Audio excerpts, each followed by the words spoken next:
Chapter 164. Under the faint silver light of the two moons, this strange pair of man and woman, under the gaze of the big men in the shadows, steadily walked out of the gate of the neighborhood and slowly walked along the big green tree on the street.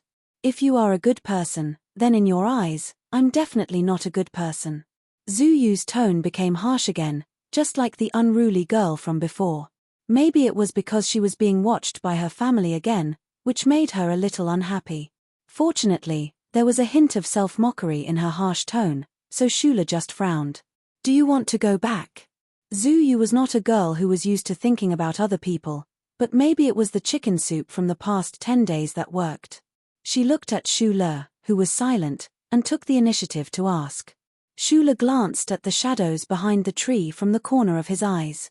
Those burly men who were obviously soldiers did not follow too closely, nor did they force their way forward. One of them took out his phone and seemed to be asking for instructions. He didn't know if the person on the phone was the deputy minister with the surname Zhu, or the gloomy and cold Major Zhu. No need. Shula thought for a moment and shook his head. They don't dare to use force on you, so it's useless to use force on me. After all, we are on the edge of the capital, not a place like Lin Hai. These soldiers can't use guns. If things get out of hand, it won't look good on your father. That's true. Zhu Yu, who did not have his eyebrows drawn, had very thin eyebrows. Once they tightened due to emotions, they would be as cold as steel wire. He glanced behind him and sneered, I'm afraid they're not sent by the old man. Shula immediately understood what she meant, and his smile couldn't help but become a little bitter. To be honest, he was only a young man in his 20s, not a saint.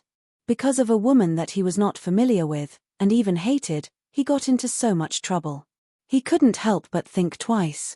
However, the process of thinking and judgment was covered by his silent appearance. The result of his thinking was very simple. If the Zhu family found out that Zhu Yu was pregnant with another man's child, the consequences would be very tragic. Zhu Yu's child would definitely be lost. It is indeed a little troublesome. You can't just hide in the apartment. Every month, you have to go to the hospital for a checkup. You have to go out. The two of them slowly walked to the outside of a tea house. The stalkers behind them still didn't make any movements. Shula and Zhu Yu sat by the window. They ordered a pot of chrysanthemum tea that pregnant women could drink and fell into silence. Other than how to take care of the baby in their arms, the two of them did not have much in common. After saying goodbye to Zhu Yu, Shula walked out of the tea house. Leaning against the glass window, he took out a cigarette case, lit a cigarette, and took a deep puff. The taste between the tip of his tongue and the gap between his front teeth suddenly became a little sour. He subconsciously glanced at the 3 sevens on the cigarette case and couldn't help but smile. He thought of his beautiful friend who liked to wear her hair in a 3/7 style and only smoked 3/7 brand cigarettes. Shula puffed out a faint smoke. He felt a little depressed. He didn't know where Qinghai was hiding now. In the smoke, he seemed to be able to see the beautiful guy in a windbreaker blowing in the cold wind. He acted as an assassin and a traveler. His peach blossom eyes narrowed as he stared at everything in the Federation. He refused to forget his teacher and the anti-government army in the mountain. You are going to be a father soon. Shula whispered to Qinghai, who he didn't know where he was, in the end, I am your godfather. Immediately, he narrowed his eyes. He noticed that the big men in the shadows on the other side of the street had already hung up the phone and were preparing to walk over. On the other side of the glass, Zhu Yu looked out of the window indifferently. Through the glass, she saw Shula's naturally hanging right hand holding the crumpled cigarette case. She saw the 3 sevens on it. A faint sadness appeared between her eyebrows. She and that man had the deepest crystallization of their relationship, but in fact, she didn't know that beautiful man, let alone like him. However, she really liked the little life in her belly that was constantly trying to grow up. Those soldiers in plain clothes crossed the street and came to the tea house. They stared at Shula vigilantly, then spread out and occupied the 2 exits of the tea house and the corner of the street. Seeing the situation, Shula knew that they were afraid that he and Zhu Yu would run away. He took a deep puff of the cigarette, lowered his body and stepped on the cigarette but with the tip of his shoe. Ignoring those cold eyes, He threw the cigarette butt into the trash can and turned around to walk into the tea house. It seems that someone is coming, but I don't know if it is your brother or your father, Shula said. Zhu Yu quietly looked at him, who was sitting peacefully. The left corner of her thin lips gently raised, turning into a strange smile. She said, "It seems that you are really not afraid." A dark green Mustang off-road vehicle, with a harsh braking sound, stopped in front of the tea house. The few guests in the tea house looked over in surprise, wondering who on earth was so immoral to ruin the mood of drinking tea. When they saw that a few cold-looking officers walked out of the vehicle, they slowly withdrew their angry gazes. Since the war with Empire, the status and image of the Federal Army in the eyes of the public had increased a lot. Other than fear, the citizens of the Federation also had some respect for these soldiers who shed their blood on the front line. He took a deep breath and forcefully suppressed the urge to slap his sister. He lowered his eyes and said coldly, "Take her back." The two officers who followed him into the tea house, as well as the few plainclothes soldiers who entered later, looked at each other. They could see the hesitation in each other's hearts, but in the end, they didn't dare to disobey the order and walked over.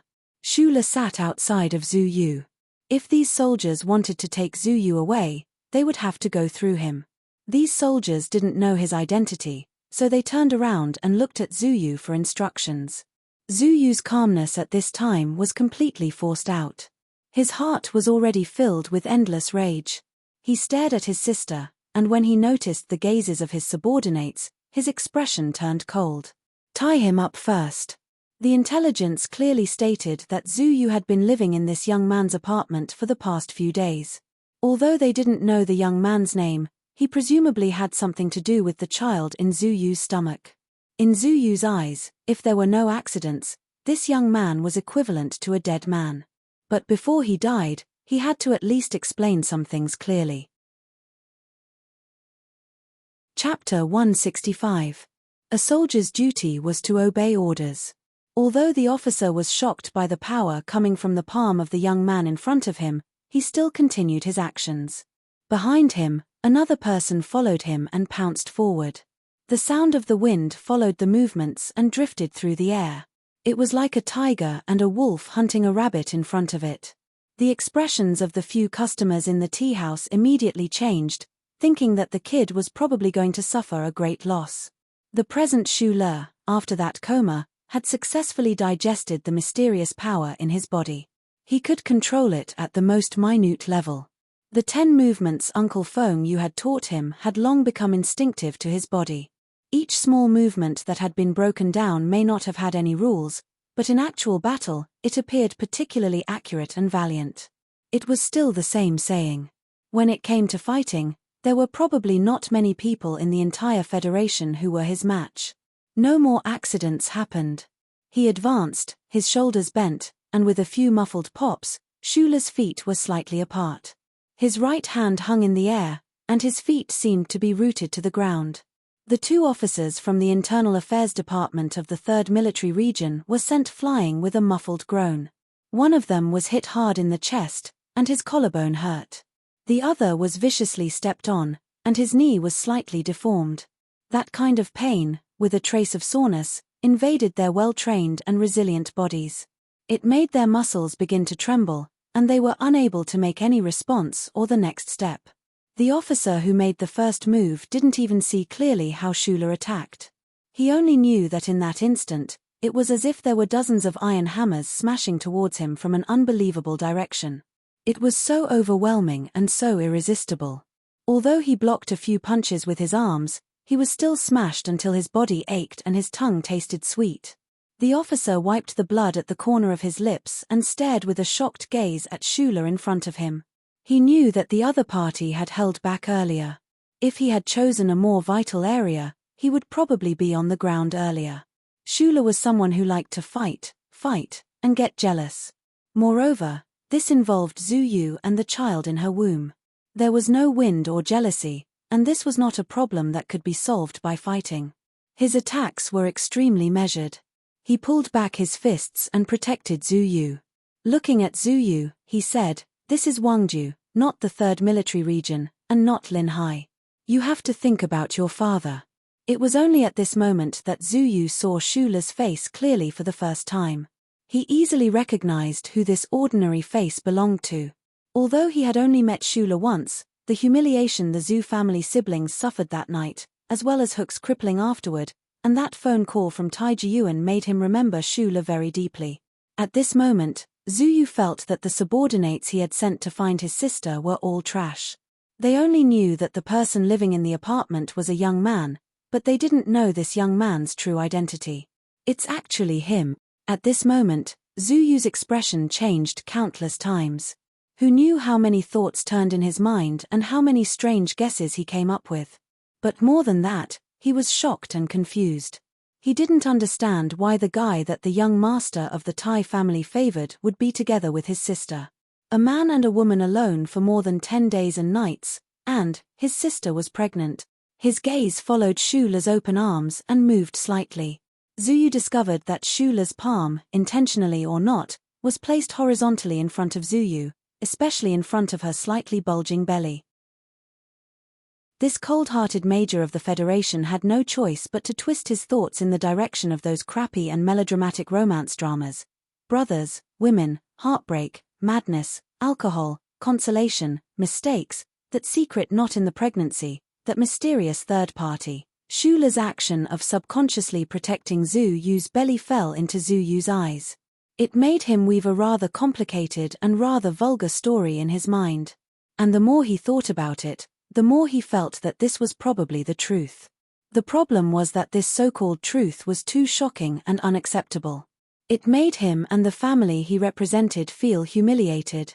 So his face became darker and darker, so dark that it seemed like ink was about to drip out.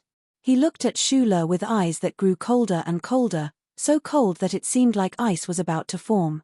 His lips trembled slightly in anger, and the veins on his neck appeared and disappeared. In the past, because Hook was still lying in the hospital at this time, or because of the phone call from Tai Jiyuan, Zhu Yu would always give Shula enough respect, even if it was something that made him extremely unhappy. This was because the other party was the young master's friend, and the young master had personally called to inform him. But today, he found that he could no longer control his emotions. At this time, Zhu Yu still didn't rationally think about what it would mean for his family if Shula really got together with his sister. He also didn't think about what kind of reaction the young master would have if he found out about this. He just directly became angry like an older brother. The veins on his neck popped out as Zhu Yu roared furiously, "Tie him up!" This was the second time he had given a similar order. But the first time, Zhu Yu didn't recognize Shula and thought of him as some idiotic young master. Now that he recognized Shula, he naturally thought of those punches at the entrance of the Linhai nightclub. He knew that Shula was a person with astonishing close combat abilities, and was able to fight Hook to a standstill. Thus, when he gave the order, his feet naturally retreated backwards, and he waved his hand heavily. Military orders were like mountains. The two injured officers gritted their teeth and rushed forward again.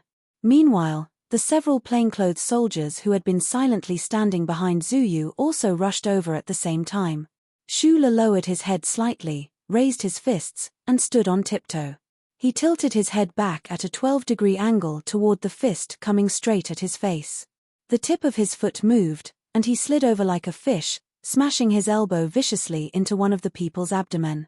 The wind from the fist was great, but it wasn't like the fancy moves at the Federation Heritage Performance Conference. These soldiers' attacks were extremely fierce and fatal. There was no fancy move at all. They directly attacked the target's vital points.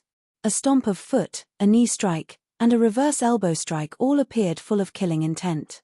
Amidst the slapping sounds, who knew how many old tea tables fell along the way, turning the tea house into a forest after a battle? How much cold tea was poured and turned into how much tea rain?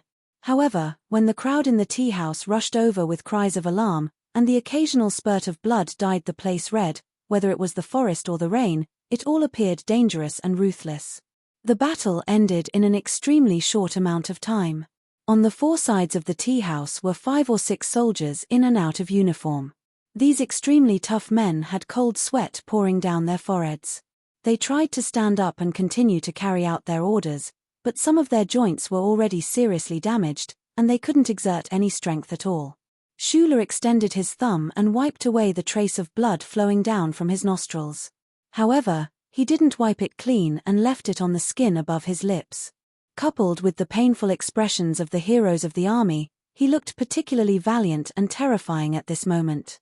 Behind him, the cold-faced Zhu Yu gently held her lower abdomen, watching this scene with a smile that wasn't a smile. In front of him, Zhu Yu looked at this scene with an indifferent expression, as if he was not worried at all. As a soldier, their ability was not in fighting, but in using weapons to declare the strength of the Federation. Even if Shula could beat down these people, could he beat the entire federal military to the ground? Shula also understood this point in his heart. He also understood why the major in front of him was so angry. As an elder brother, if he suddenly found that his sister, who had run away from home and been missing for more than 10 days, was suddenly pregnant, anyone would fall into a state of madness. If Xian Yi was suddenly pregnant, how angry would he be? He suddenly thought of his sister who had been away for a long time, and his mood became abnormally cold and uncomfortable. When he fought with those soldiers earlier, it was precisely because of these reasons that he didn't use too much force at the beginning. He took a few punches on his body, and in the end, he had no other choice but to use a fierce hand and beat those soldiers to the ground. He looked at Zhu Yu in front of him and said, "Enough. I waited for you today to solve the problem, not to fight." After all, the other party was Zhu Yu's family. Shula and Zhu Yu were not relatives. If he wanted to protect the child, he couldn't keep fighting with the other party. Zhu Yu was so angry that he laughed and said coldly, "Solve what problem?" "The child's problem." Shula narrowed his eyes slightly and said, "Zhu Yu needs you as her family, but I hope you can accept this child." "Who is the child's father?" Zhu Yu's gaze at this time could definitely be cold to death. He looked at Shula and said word by word, "If it wasn't you, what right do you have to stand here and talk about the problem? If it was you, you should be very clear about what you will face." When Zhu Yu asked who the child's father was, Shula was slightly stunned. He was about to say something when he heard the second half of Zhu Yu's sentence. He pursed his lips tightly and wiped the blood on his lips again without replying. It was indeed very naive and childish to hope that the Zhu family would accept this child of unknown origin. If the other party found out that the child's father was a fugitive from the Federation, this unborn child would not have much hope of surviving. "You're very good at fighting. You know the Crown Prince." Zhu Yu looked at him coldly. "If you can beat up 5 people today, I'll send a platoon tomorrow." "If you can beat up a platoon, I'll send a company. You know that I won't dare to use guns in the capital, but if you really push me too hard, I can even get a cannon and blow up your little unit. You can't stay by her side forever. If I want to take her home, you'll never be able to stop me. Don't think that the Crown Prince can help you in any way. This is our Zhu family's matter, so he has to respect us." These were all real threats. Shula was silent for a moment and said, "Just pretend that the child in her stomach is mine. If you dare to touch this child, I'll make you and your father regret it very much." "Enough." Zhu Yu, who had been silent all this time, suddenly smashed the small porcelain teacup in her hand in anger. She looked at the only 2 men standing in the room with a cold and mocking expression and said, "You 2 are big men, but you only know how to talk. In the end, didn't you get one thing wrong? This child is mine. What does it have to do with you? It's also mine. Since when is it your turn to control it?" Shula thought to himself, "At least right now, you have to let the family think that this child is mine. Of course it has to do with me." Zhu Yu thought to himself, "You damned girl." The 2 men's inner monologue had just started, but it was stopped with a snort. Their faces became shocked and pale at the same time. They couldn't believe what they were seeing. Zhu Yu expressionlessly picked up the broken porcelain shards and indifferently drew a line on her face that was as beautiful as a morning flower in the forest, pure and serene because of her pregnancy. Gradually, bright red blood seeped out from the line, and the flowers in the forest turned red. "Tell father that I want to stay with Shula to take care of the baby. Don't bring these soldiers to harass me again." With a line of blood on her face, Miss Zhu coldly looked at her brother. "If you want to take me or kill him, you'll have to wait for 3 deaths." Then she turned her head and looked at Shula, who was stiff all over. She narrowed her eyes and said with a smile, "Come with me to the hospital to get my face fixed. Also, check how the child is growing." Chapter 166. The tiny piece of porcelain slid across her porcelain-like face. In fact, it didn't make any sound, but when this scene fell into the eyes of Shula and Zuyu, they seemed to have heard the most heart-trembling movement. The young girl's face was like jade, cold as ice, and a trace of blood suddenly appeared.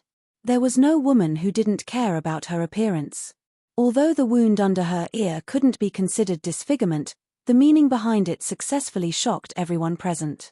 Zuyu used such an extremely cold action to tell everyone present that she was now a madwoman and that she wasn't afraid of death. How could a person who wasn't even afraid of death be influenced by others? Shula and Zuyu felt cold all over. They stared blankly at her face and listened to her faint smile as she spoke. Their hearts tightened a bit, and they felt the temperature in the tea house drop a bit. Zuyu's face was pale, and his two fists hanging by the side of his military uniform were tightly clenched. He couldn't speak of his heartache, anger, and fear. Only today did he realize that the sister in front of him, who was doted on by her family, could actually be so valiant. Brother and sister were connected by heart. Looking at the wound and blood on her face, he unconsciously took a step forward. However, in the end, he stopped under Zuyu's cold gaze. "Hurry and take her to the hospital." Zuyu roared at Shula in a hurry and anger. Shula helped Zuyu walk out of the tea house. Zuyu's hand, which was stained with blood, gently stroked her slightly bulging belly. She smiled and raised her chin slightly with indescribable pride and disdain.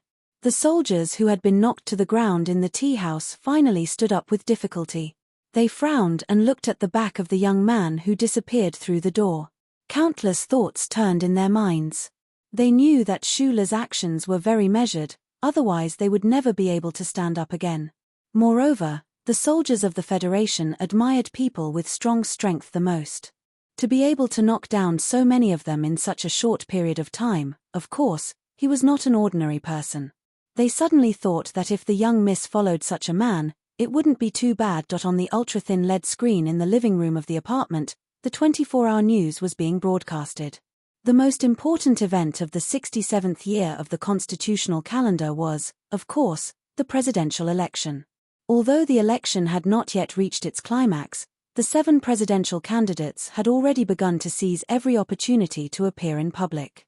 They explained their political program to the voters of the Federation, expressed their views on various aspects, and tirelessly tried to shape their image. Without a doubt, Senator Parbre and Governor Ross of Jingju, who were currently leading in the polls, had become the most likely candidates for the next president in the eyes of the media and the public. Their attention and focus were placed on these two competitors. Now that the Federation had reached a great internal reconciliation and united against the threat of the Empire, these two people, who each had the Green Dragon Mountain Reconciliation Agreement and the support of the majority of the people in the 4 provinces, had already left their competitors in the dust. Shula sat in an armchair and watched the news with narrowed eyes. His attention was not on Parbre, who had a dark complexion, although he admired this politician from his hometown. He only stared closely at the old man beside Governor Ross, who had a calm expression and looked very trustworthy. Senator Medellin. It was Senator Medellin's sudden participation in the war that allowed Governor Ross to gain the support of the majority of the people in the 4 provinces. This Federation senator, who was born in the anti-government army, had an unshakable position in the hearts of the people in the 4 provinces. In the Linhai Gymnasium incident, a total of 37 innocent people died. A total of 119 Thai family security personnel and military assassins were killed. After the investigation, another 14 people either committed suicide or were killed. Shi Qinghai's most respected teacher committed suicide by jumping off a building.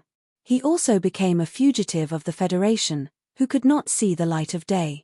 Zhong Xiaoming became a piece of smoke in the flames in the sky of S2.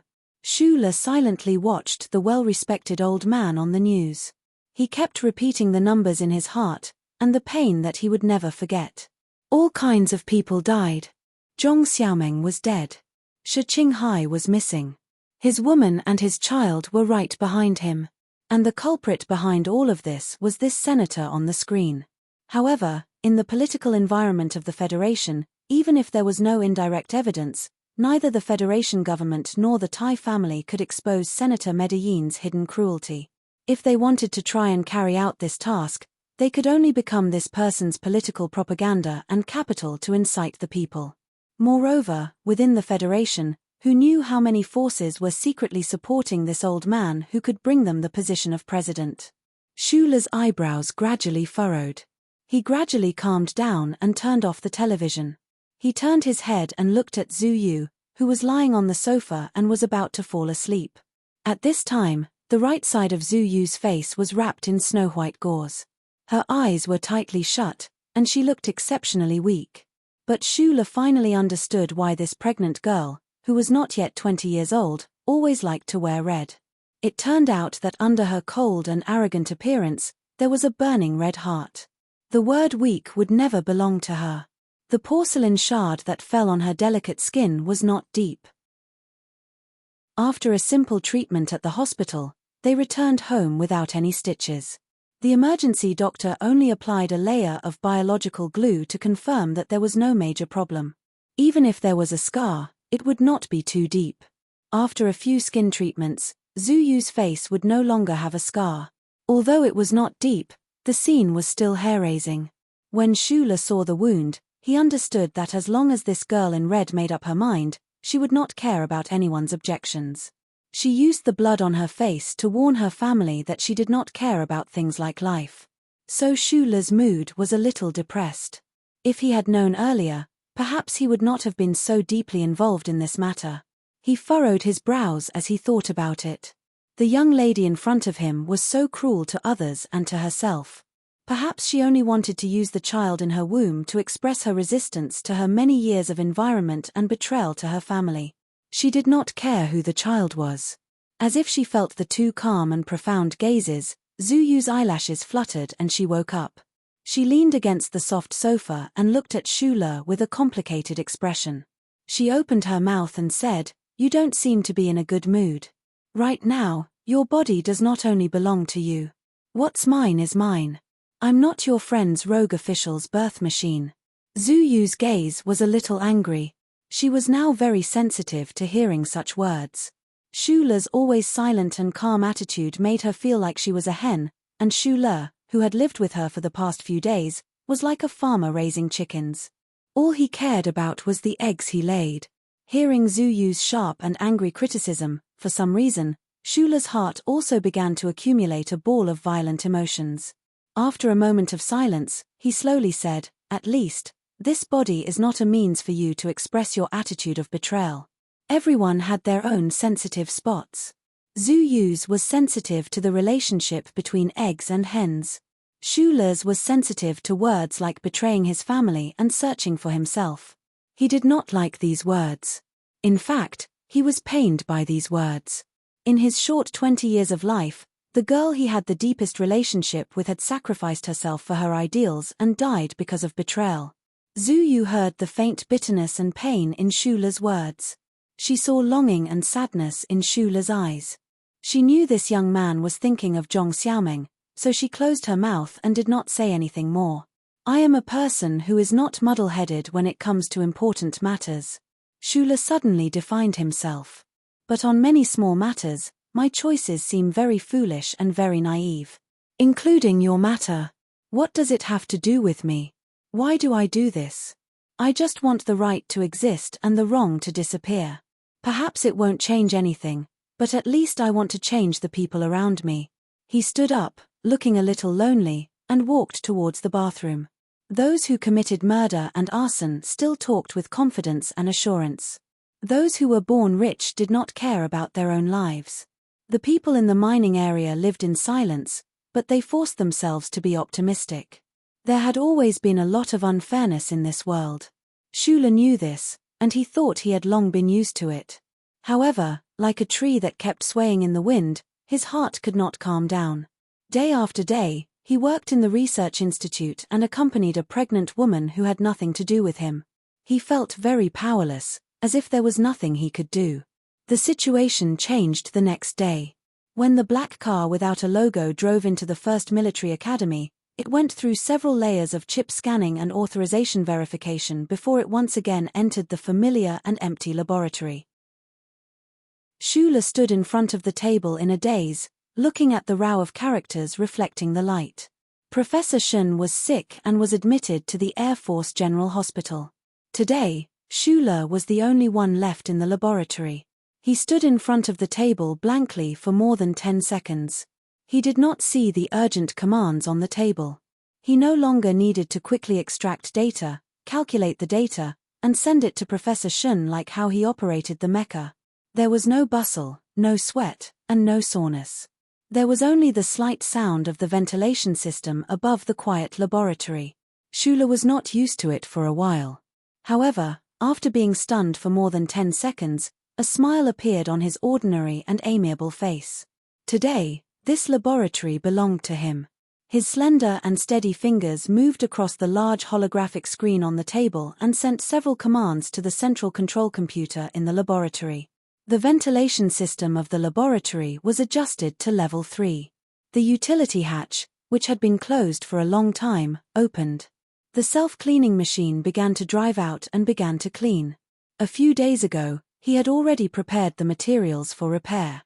Professor Shun's laboratory had a large database capacity and stored all kinds of automatic tools and materials.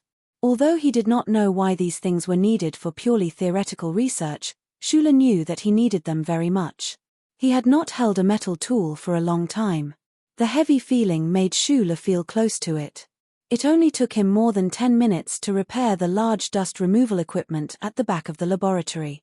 Along with the continuous buzzing sound of electric current, the fine dust in the space that absorbed natural sunlight and light began to reduce at a speed visible to the naked eye. While waiting for the dust to be removed, Shula returned to the holographic screen table. He narrowed his eyes and began to quickly browse through the laboratory database.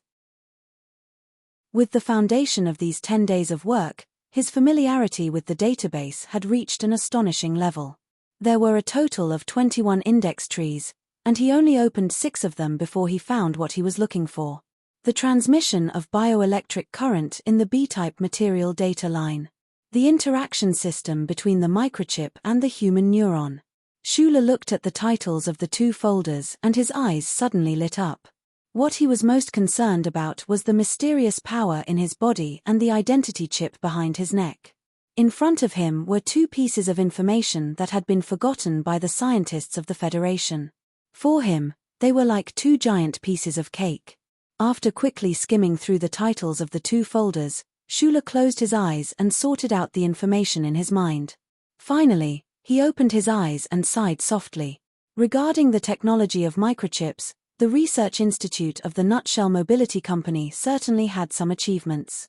Especially the database of the Research Institute, which was shared with a few major military academies and the Academy of Science. Shula found a lot of things, but these microchip technologies were mainly focused on the application microchip. Whether it was the structure of battle armor, mecha, or base network, they were all cold metal structures. What Shula really cared about was the identity chip. The kind of chip that could emit weak pulses on its own. There was no trace of it in the database. Shula was not disappointed because he knew very well that this chip technology was not very useful for the entire Federation except for positioning and identification of information fragments. However, it was this chip that was related to the mysterious Bureau of Proclamation and the omnipresent First Charter. With his access level, it was impossible for him to access the information that was strictly blocked by the Bureau of Proclamation. Even the internal database of the military did not have this information. Shula turned his attention to another aspect. At this time, the dusting in the laboratory had finished, but the level of dust in the transparent operation room on the left was still decreasing. Shula seized this time, and with the help of the computer, he took out the Type B transmission material he needed and waited silently outside the operation room. With a beep, the dust removal was finished. After putting on the grey operation suit, Shula narrowed his eyes through the electronic mirror and automatic mechanical equipment. He carefully and calmly turned on the microcurrent simulation generator and silently watched the data feedback on the light screen. Pass rate, Wear rate. Chapter 167. According to Feng-Yu's theory, the human body was the first machine. Whether it was a mecha or a battleship, they were all just extensions of the human body. Those cold metal components, complicated circuitry chips, and terrifying firepower had to listen to the orders of the human body and obey the orders of the human body. Just like driving a car, no matter how fast the car was, the driver's hands still determined the direction of the car. If one explored this direction, they would find a very important link. How did the human brain's activities and commands be transmitted to various machines? The human alliance had been developing for many years. From the earliest days of manual control, to the input of data command programs, to the research of human simulators that had been abandoned halfway through. This was a very important aspect, but there had never been a revolutionary change. On the battlefield between the Federation and the Empire, in the mecha that climbed the mountains, and in the giant battleships in the darkness of space, humans were still using these methods to convert their will into powerful energy through cold metal. Take the M-series mecha, which represented the Federation's engineering standards, as an example. They had always used a touch screen to operate the mecha. The mecha's operation mainly tested the pilot's judgment ability and the input speed of the program. After the M-series mecha entered the 5th generation, an additional auxiliary control lever was added to the lower left hand of the control cabin. The scientists of the Federation had once tried to use sensitive data-gathering microprocessors to cover the entire body of a pilot, directly capturing the minute movements of every inch of the pilot's skin. Then, the signals would be transmitted to the central control computer of the mecha for processing, finally transforming into the corresponding movements of the mecha. This was a simulation artifact that had become an antique. The plan for the simulator was aborted because after a long period of experimentation, the experts found a few problems that could never be solved. The first was the difficulty of data collection. The structure of the human body seemed simple, but in fact, it was more complicated than the most complicated machine. The corresponding changes in every human movement contained too much data. The degree of contraction of the double muscle fibers, the direction of the movement, blood pressure, and even the changes in the surface tension of the skin. These subtle changes had to be completely identified by the data acquisition microprocessor and successfully converted into the corresponding movement. Even with the help of the powerful computing power of the central control computer, the accuracy rate was always around 70%. On the fierce battlefield, the most important thing for mecha was accuracy and speed. If they could only guarantee this level of accuracy, then they were basically useless. The second problem of using the simulator occurred after the experimental simulator had been put into use. At that time, the pilots in charge of the experiment were all ace pilots of the military. Their movements were extremely precise, without the slightest bit of redundancy. They could control the trembling of their every muscle valiantly, thus increasing the accuracy rate of the mecha controlled by the simulator to more than 95%.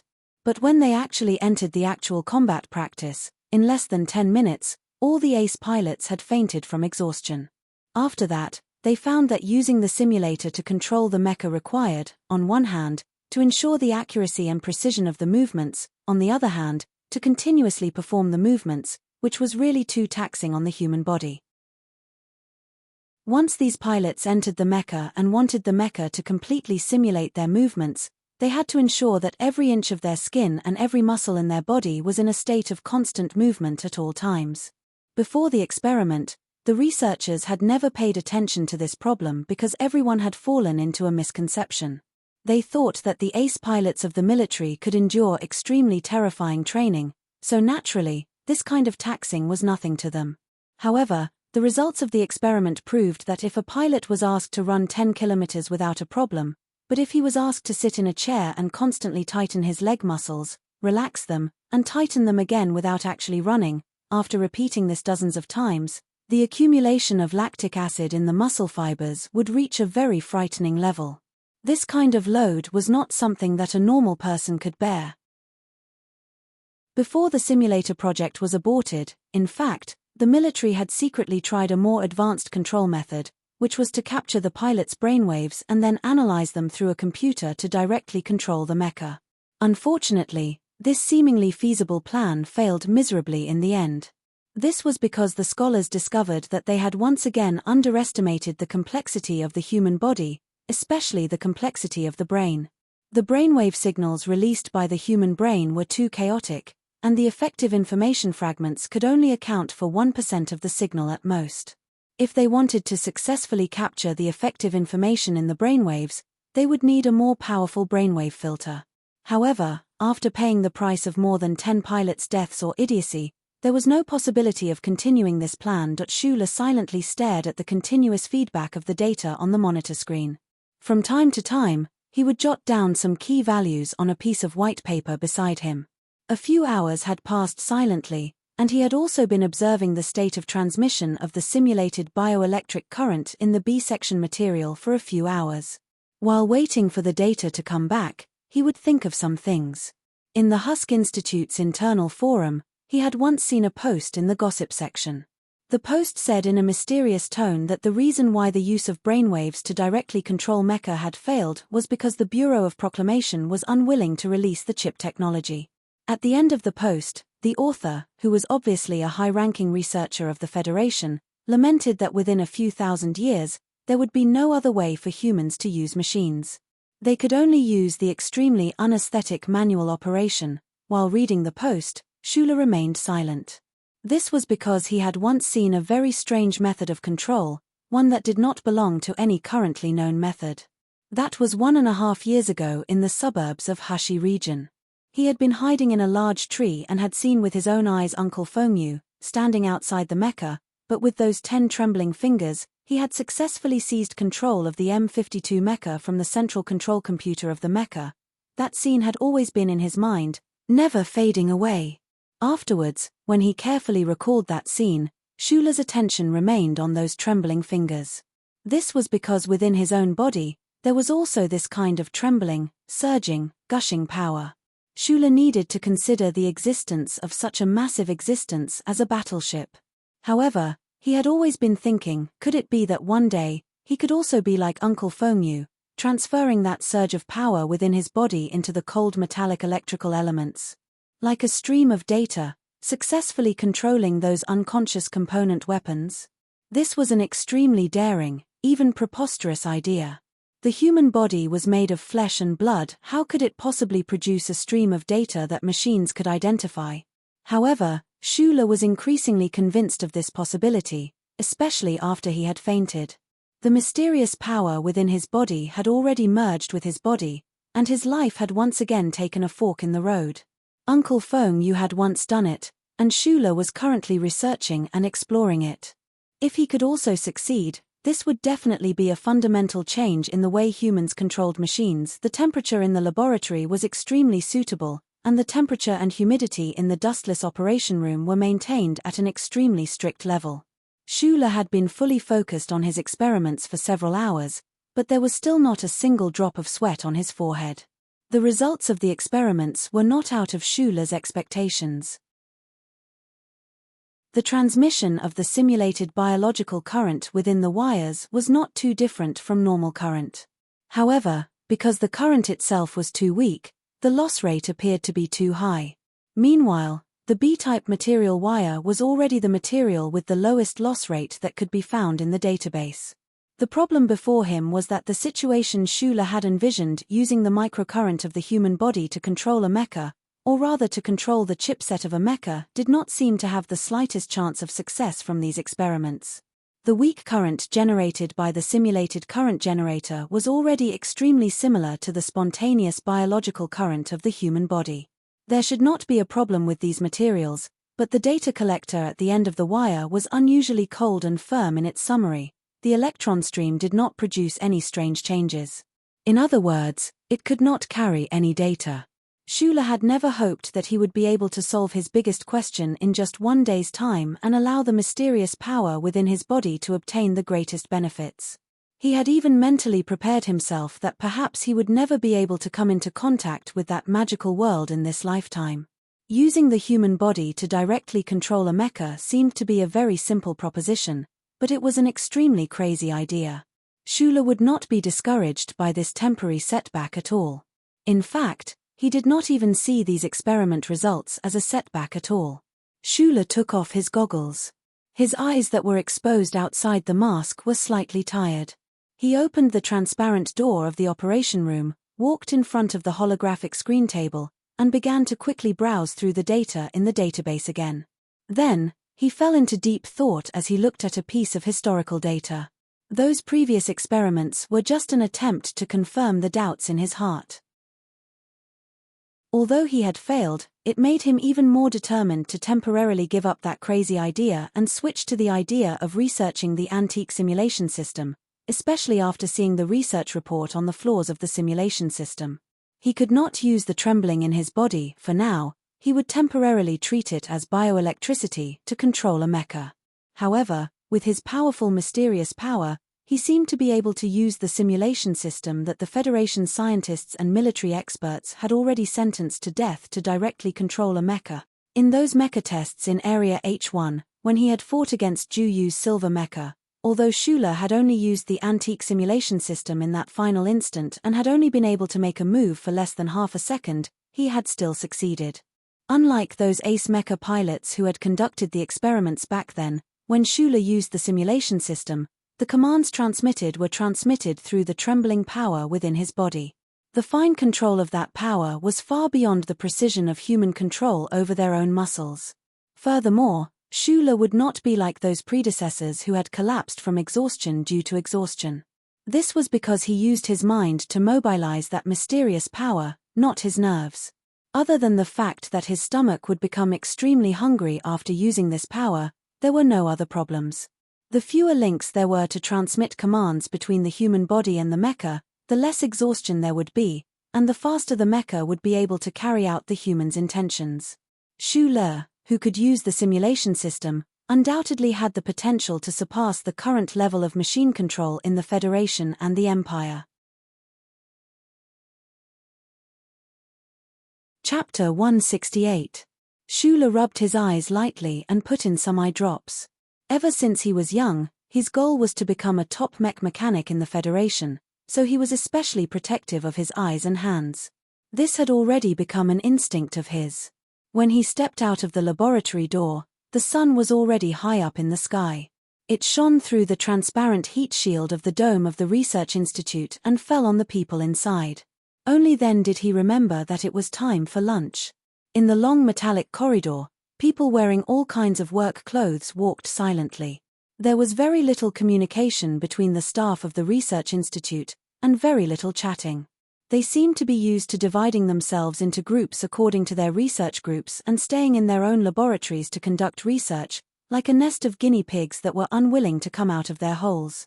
Even the coordination and technical support between the various departments was often done through email. This was exactly how Schuler imagined a research institute to be, but he also knew that there was no such thing as a pure land in human society. A research institute with a strong academic atmosphere was still a microcosm of this society. There were still political struggles and conflicts in this place, but these ugly things basically only happened in the upper echelons of the research institute and did not affect basic researchers like him. Schuler ate silently in the cafeteria, chewing carefully. He knew that he had to eat a little more now. Otherwise, once he activated that mysterious power in his body in the afternoon, he did not know how hungry he would be. The Research Institute and the First Military Academy shared an area, but the various facilities were strictly separated. In the cafeteria, which was a full 1,000 square meters, there were not many researchers eating. Schuler sat in the corner alone in silence. Out of the corner of his eye, he noticed that his colleagues who usually did not like to talk were much more lively at the table, especially those who belonged to the same research group. They were excitedly talking about something, as if there was an insurmountable problem in some important research project in the engineering department. The Shell Motor Company had a strong government and military background. The most independent and crucial department was naturally the R&D department. If the research center was said to be more focused on theoretical guidance and exploration of the frontiers of science, then the R&D department was more focused on practical R&D. The research results of the research center often required the technicians of the R&D department to transform them into actual objects. The battleships, mechas, even cars, yachts, and home appliances produced by the various subsidiaries of the Shell Motor Company were all designed by the R&D department. The people from the Research Institute naturally did not think much of the technicians from the engineering department. In their eyes, these fellows who only knew how to bury themselves in all kinds of tools were really too boring. They had completely forgotten the true purpose of scientific research, and at most, they could only be considered as employees of the Research Institute. But in the eyes of the engineering department, while those old professors in the Research Institute were worthy of respect, these assistant researchers wearing white coats had no right to be proud of them. They were all a bunch of boring fellows who only knew how to memorize theoretical formulas, and only knew how to boast, but did not even know the width of a mecha's track. They were even worse than the doctors who also wore white coats. Because of the difference in nature, the two R&D departments developed some sort of opposing sentiment. Whether it was the government of the Federation or the military, whether it was the company's board of directors or the technical director who was truly leading the way for the Shell Motor Company, none of them had any intention of trying to eliminate this opposing sentiment. In their eyes, this opposing sentiment was an extremely beneficial form of competition. It could promote the R&D standards of the Shell Motor Company and even the entire Federation to improve faster. The R&D department had a problem, so of course the people in the Research Institute were happy. Schuler smiled and did not continue to listen to this gossip. He lowered his head and continued eating. In the cafeteria, other than Schuler, the other researchers were all gathered together according to their research topics. This made his silhouette seem somewhat lonely and desolate. Schuler himself also noticed this point. He sighed softly in his heart. Whether it was at Donglin or at Ua University, his personality seemed to be unable to blend in with the crowd. It was rare for him to have a few true friends, but they were all shut down, left, and died. Could it be that he was destined to be alone forever? No one was willing to be Professor Shen's assistant. Although this old professor had a highly respected position in the academic world and was one of the rarest living Nebula Award winners in the Federation, the subject of quantum measurable dynamics was definitely not a promising one. It was enough to dampen the enthusiasm of all the researchers. In the quiet laboratory, other than Professor Shen, who usually stayed on the second floor in a daze from time to time, there was only Schuler and the static sound of the holographic screen on the table. This was also the source of Schuler's loneliness in the Research Institute. Today, Professor Shen was sick, so this laboratory was equivalent to Schuler's alone. He sat on the metal stairs leading to the office upstairs. He squinted his eyes and sized up the spacious laboratory. He subconsciously took out a cigarette from his pocket and lit it. At the same time, he turned on the dust removal system beside him. It was not unprecedented for a speck of dust to destroy a chip and then a battleship. Although this was a laboratory and not a manufacturing factory with extremely strict requirements, Schuler did not want all of his future experiments to come up with ridiculous results. The light green smoke filled his eyes and then quickly turned into a whirlpool in the air. It was absorbed by an invisible force, and the laboratory was clear again. Schuler held the cigarette between his lips. He squinted his eyes and enjoyed a rare moment of leisure. His eyes slowly and attentively scanned everything in the laboratory. With Professor Shen's qualifications, it was not surprising that he could have such a large and complex database. What Schuler was curious about was why his little assistant had access to such a high level of access. It was because of this access that he could find a lot of things he needed. What surprised him even more was that in this two-story laboratory, there were actually so many materials that were rarely seen. Some of these materials were polymer materials that he had only seen in academic journals when he was in Donglin District. In the large warehouse behind the building, there were all kinds of precision instruments and tools that Schuler was most familiar with and loved. Schuler frowned and stubbed out the cigarette. He could not understand why an old professor who was engaged in pure theoretical physics research would need these things. Since he could not understand, he stopped thinking about it. Anyway, Schuler knew that everything in this laboratory could help him accomplish a lot of things he wanted to do. It was like a big piece of pie falling from the sky and accurately hitting his head. The most oily edge of the chopped green onions was delivered right into his mouth. Was there anything more wonderful in the world than this? No. In the past, in this laboratory, Schuler was busy with the various tasks that Professor Shen gave him. He did not have the time or courage to do his own things. However, at this moment, the laboratory belonged to him alone. Of course, he had to seize this opportunity. After stuffing out the cigarette and confirming the time, Schuler took a few deep breaths and calmed down. He put his right hand on his left wrist and gently rubbed the metal bracelet that Uncle Shen gave him a few times. With a calm expression, he silently walked to the holographic screen table and began to examine the information he needed. From this information, he obtained the information he needed and found the appropriate materials in the warehouse to form the tools he needed. Mechanic Yu Feng, or Uncle Feng Yu, was the #1 wanted criminal in the Federation. In his eyes, Schuler was a mechanical genius, so Schuler was without a doubt a genius. Especially since there was no one watching over the laboratory today, he no longer had to worry about anything. The strange ideas in his mind, the rich practical experience he had over the years, and the systematic review of theoretical knowledge under the pressure of old Professor Shen these days, all blended together and began to emit light. Accompanied by the buzzing sound of the microcontrolled machine tool and the electronic etching needle in the warehouse behind the laboratory, it did not take long for Schuler to successfully assemble 4 simple-looking instruments. Although the appearance was ugly, if these 4 monitoring instruments were to appear in front of the experts of the Nutshell Engineering Department, they would definitely be amazed and shocked. They would use the most effective method to recruit the instrument maker. Because the circuits of these instruments were simple, the working principles were stable, and the ideas were unique.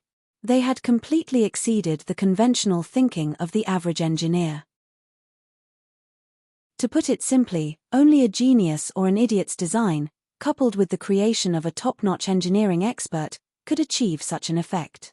Perhaps this was not the most advanced, but in terms of concept, it was definitely the most original. And what the Federation engineers, who had been stuck in a dilemma for many years, needed the most now was a completely different way of thinking. Right at this moment, the door of the laboratory opened. Schuler walked to the door and signed for the instrument he had applied for. The main purpose of this instrument was similar to a signal collection system for mecha control simulators. The application he had just sent out via email before lunch had actually arrived so quickly.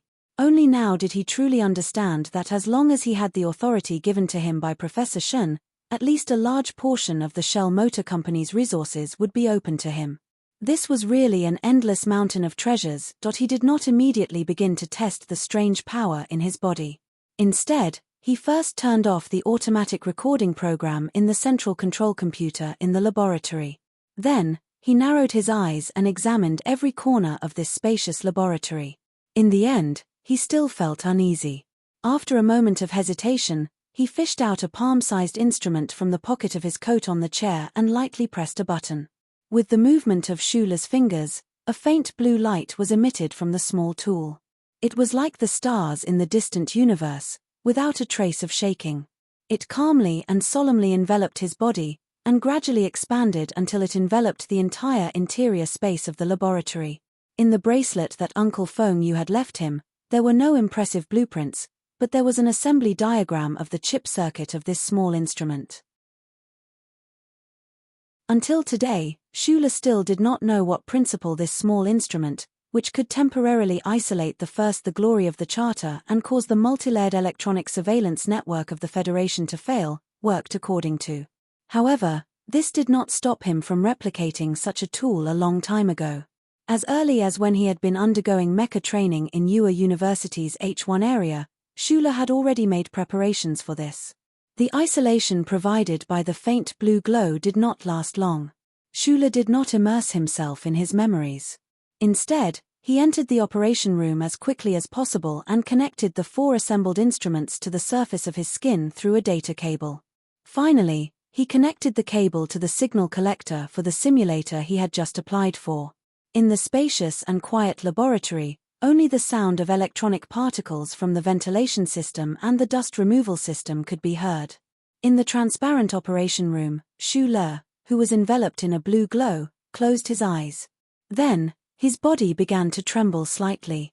This trembling grew more and more intense, to the point that the data cable connected to his body was like a willow branch in the wind, swaying incessantly, ready to break at any moment.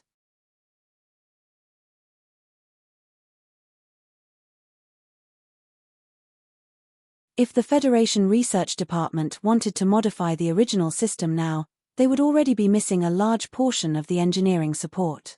Furthermore, Schuler was just one person. Even if he had an admirable talent in the field of machinery, this sort of modification idea still seemed a little far-fetched at the moment, like the ravings of a lunatic. However, he was confident, because other than the incredibly large database in this laboratory, as well as those Federation's most advanced equipment, there were also countless strange, but clearly very advanced blueprints in his mind. The way he saw it, these blueprints had been left to him by Uncle Feng Yu through the chip on the back of his neck. The powerful mysterious power within his body had also been left to him by Uncle Feng Yu. From very simple logic, he could deduce that there must be some knowledge on how to use this power to control mecha. Schuler finished reading the data in silence, and then destroyed it all. This matter involved one of the 3 great secrets within his body. He did not want the Federation government to link him to Uncle Feng Yu. Right at this moment, a gentle beep suddenly sounded from the holographic screen outside the operations room. Schuler was slightly taken aback. He buttoned up the buttons on his military uniform and walked out of the operations room. At this time, those small tools that could block out all electronic surveillance were no longer glowing with blue light, and he had put them away into his pocket. On the holographic screen was an email sent out by the head of the 3rd Division of the Research Institute. The markings on the email clearly showed that this email had been sent to every independent laboratory in the 3rd Division of the Research Institute, and its confidentiality level was S level. Schuler read the contents of the email, and his eyes gradually narrowed. Just like the news he had heard in the cafeteria at noon, this email said that the new mecha recently developed by the Shell Motor Company Engineering Department had encountered some kind of problem and required technical support from the Research Institute. The higher-ups of the Research Institute did not impose any rigid requirements on the various laboratories.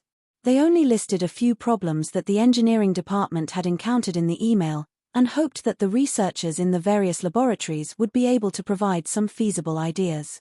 Schuler quickly finished reading this email and sank into deep thought. After entering the Husk Institute, he had signed a confidentiality agreement, so he was not worried that he would know too much that he should not know. On the contrary, he knew the background of this matter. The Shell Motor Company Engineering Department was currently developing a new mecha, temporarily named MX. Last autumn, this mecha had been successfully developed, but after that, during Whitewater Security Company's experimental use of the mecha, they seemed to have encountered some extremely difficult problems. The Shell Motor Company was a huge company. Other than its deep background in the government and the military, its industry was involved in every corner of the industry related to machinery. Just like the company's slogan, where there was metal, there would be shells. However, the most cutting-edge engineering research and development was still in the area of battleships and mechas. These highly refined engineering results could often be used for civilian use. However, these various types of machinery that came out of the laboratories and engineering departments, no matter how many times they had been tested under harsh laboratory conditions, had to be put into practical use in the end. Before they were fully formed, there had to be certain departments that specialized in conducting experiments on these new weapons and tools. The huge Shell Motor Company's various new weapons needed to be tested in actual combat. It was precisely for this purpose that the board of directors of the Shell Motor Company established the Whitewater Security Company, which was directly responsible to the board of directors and the Ministry of National Defense. The Shell Motor Company did not have the intention of generating profits for the Whitewater Company. For countless years, the latest results of the Shell Motor Company had been put into Whitewater Company's experiments, and in actual combat, they had discovered many problems that were difficult to discover in the laboratory. Although this security company did not have a high position within the Shell Motor Company, they had the most advanced weapons of the Federation, the technical support of the entire Shell Engineering Department, and the support of the Ministry of National Defense. Of course, the combat power they displayed was also very strong. In today's Federation, the Whitewater Security Company was on par with Black Hawk and Blue Bird. They received non-stop business, and their profits were gradually increasing. This made the Shell Motor Company's board of directors and shareholders, who only knew how to collect dividends, very happy. Schuler's gaze had long since moved away from the email. The The latest model of the MX mecha developed by the engineering department had been exposed during an armed operation by the Whitewater Company at the edge of the Triangle Zone. This had directly led to the failure of this mission, which had angered the Ministry of National Defense and the Shell Motor Company's board of directors. The engineering department was under great pressure, so during the spring recruitment exam, the engineering department's human resources manager, Jose, had personally come to the scene to snatch people away. This was mainly to deal with the mecha's research and repair work. Schuler did not know much about the Whitewater Company, but he knew the predicament the engineering department was in now. He stared at the several block schematics downloaded onto the holographic desktop and narrowed his eyes slightly. After the experiment just now, he had been thinking that he needed a simulation system and a mecha. He did not expect the opportunity to come knocking on his door. From the email, it could be seen that as long as the laboratory staff of the research institute could come up with a solution, the engineering department would definitely invite that person over, and that person would definitely be able to have the most intimate contact with the mecha. This was an opportunity, and Schuler knew that he had to seize it. However, regarding the effects of the turbulent flow of electrons in the engine under conditions of 3 times gravity, just looking at the long list of names, he knew that it was extremely tricky. How should he seize this opportunity? Give me strength, Chip. Schuler opened the schematics, and at the same time, began to quickly search through the strange schematics in his mind. The images of reality and illusion overlapped before his eyes, and then separated. Countless amounts of data and information began to flow rapidly in his mind. After a long time, the pale-faced Schuler closed his eyes. He finally found some vague information from the schematics in his mind. It seemed to be related to the problems the Nutshell engineering department had encountered when they were researching and developing the mecha. The schematics in his mind were not omnipotent. At least, they could not directly solve those problems. However, the meticulous design of those schematics and the genius of the idea had opened countless doors for Schuler. Comparing knowledge was the easiest way to find problems with each other. Schuler opened his eyes. They were calm, and he began to lower his head to re-examine the engine schematics sent over by the engineering department. There was still a long time before the deadline requested by the Nutshell engineering department. Schuler was in a hurry. Moreover, the design of the engine was too complicated.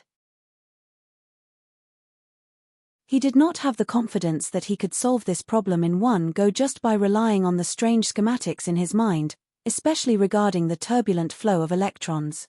His expression was extremely serious. He carefully drew on the schematics with his digital pen. He was not too excited, because at this time, he finally confirmed that the schematics in his mind seemed to be more advanced than the most advanced designs of the Federation. Uncle Fengyu, how can you be so awesome? You don't know the passage of time when you're watching a game of chess, and you don't know the passage of time in the mountains. This was to say that when a person was fully focused on something, it was easy for problems to arise. When Schuler gently rubbed his reddened eyes and woke up from the endless schematics, he realized that his hunger had reached a terrifying level. He suddenly thought of something, and his expression changed slightly.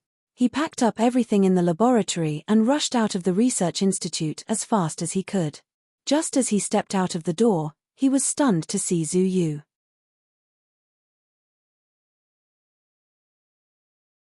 Chapter 170. The evening breeze was cool, but it couldn't wipe away the indifference and anger on Zhu Yu's face.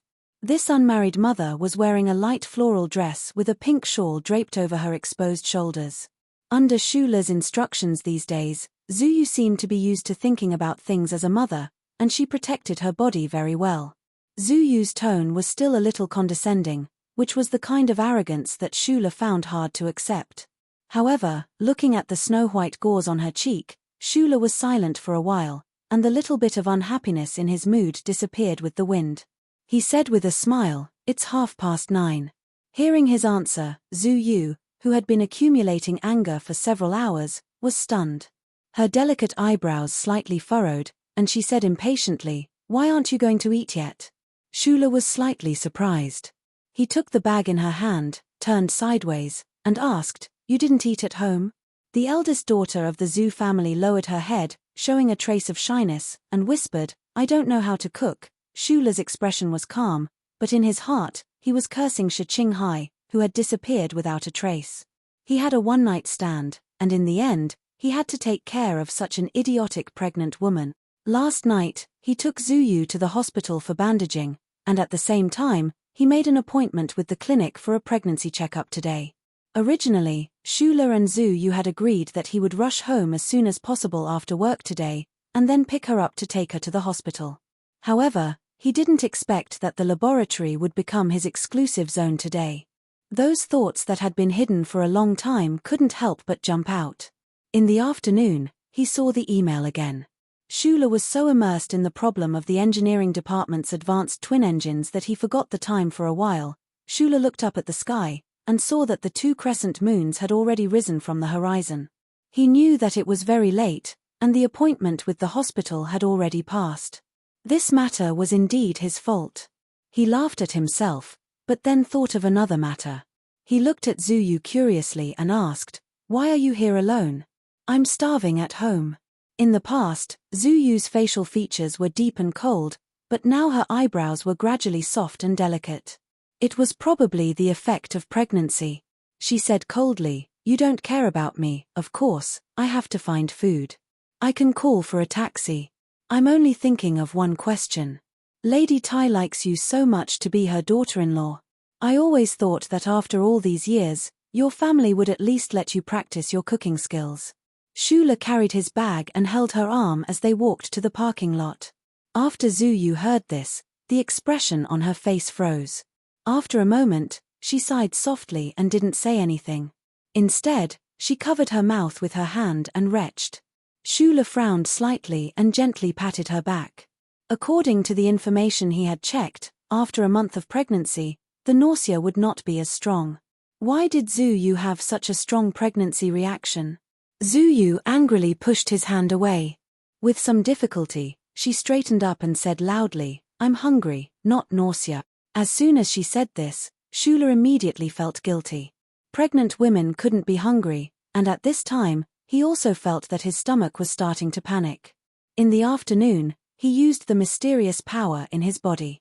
Although he didn't use it much, after so long, it finally started to remind him with a strong sense of hunger. "Let's go home quickly. I'll cook for you," Shula said naturally. "No, it's rare for us to come to the city.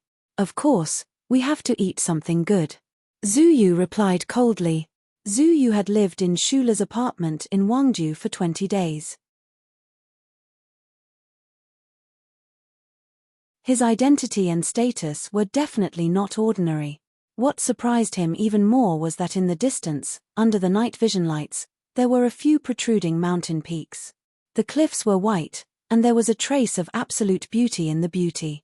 Earlier, there was actually a commercial plane that slowly landed under the contrast of these white peaks. This scene was really too shocking. It seemed that there was actually an airport behind Linyuan. Shula was a very ordinary person, but since escaping from the Donglin district, he had coincidentally met many big shots in the Federation. He had experienced interstellar travel and also sat in Tai Jiyuan's private jet. However, when he suddenly saw such a scene, he still found it hard to suppress his discomfort. At this time, the iron gate was already open. Under the respectful gaze of the service staff, the black car slowly drove along the hidden path in the lawn and into the depths. Shula narrowed his eyes and looked at the picturesque scenery outside the car window. He couldn't help but think of the Star Clubhouse in Linhai. Although it was also called a clubhouse like Linyuan, the difference was really too big. Tai Jiyuan and Zhu Yu were a match made in heaven by Lady Tai and Deputy Minister Zhu. However, Tai Jiyuan's trip to Linyuan was completed with Shula's company, and Zhu Yu became a pregnant woman that Shula had to take care of for a long time. Thinking of this, he couldn't help but turn around and look at Zhu Yu beside him. He was slightly surprised to see that Zhu Yu's expression was a little strange at this time. She quietly looked at the scenery outside the window, but her hands were in front of her chest. Her slender fingers were tightly grasping the hem of the red shawl. She looked a little nervous. As the daughter of the Deputy Minister of National Defense and the future daughter-in-law of the Tai family, Shula obviously knew that she couldn't be like him, a country bumpkin, who couldn't adapt to the luxurious atmosphere of Linyuan, so he was a little strange. He lowered his voice and asked, "What's wrong?" Zhu Yu's face was a little pale. Her unpainted eyebrows were extremely delicate. She slightly frowned and said, "I suddenly thought of something." Shula didn't answer. He waited. "I'm pregnant." Zhu Yu's slightly pale face showed a touch of embarrassment and anger. She turned her head and stared fiercely at Shula. She said in an extremely cold voice, "How can I meet people like this?" Shula was slightly startled. He immediately understood what she was worried about. Every circle had its own way of life. He might not be able to understand it, but when a proud and cold girl in red returned to her former circle and suddenly became an unmarried mother, no matter which social class she was in, it was not something to be proud of. He narrowed his eyes and straightforwardly said, "Let's go back." Just as he was about to turn the steering wheel, Zhu Yu fell into silence. Her face gradually returned to normal.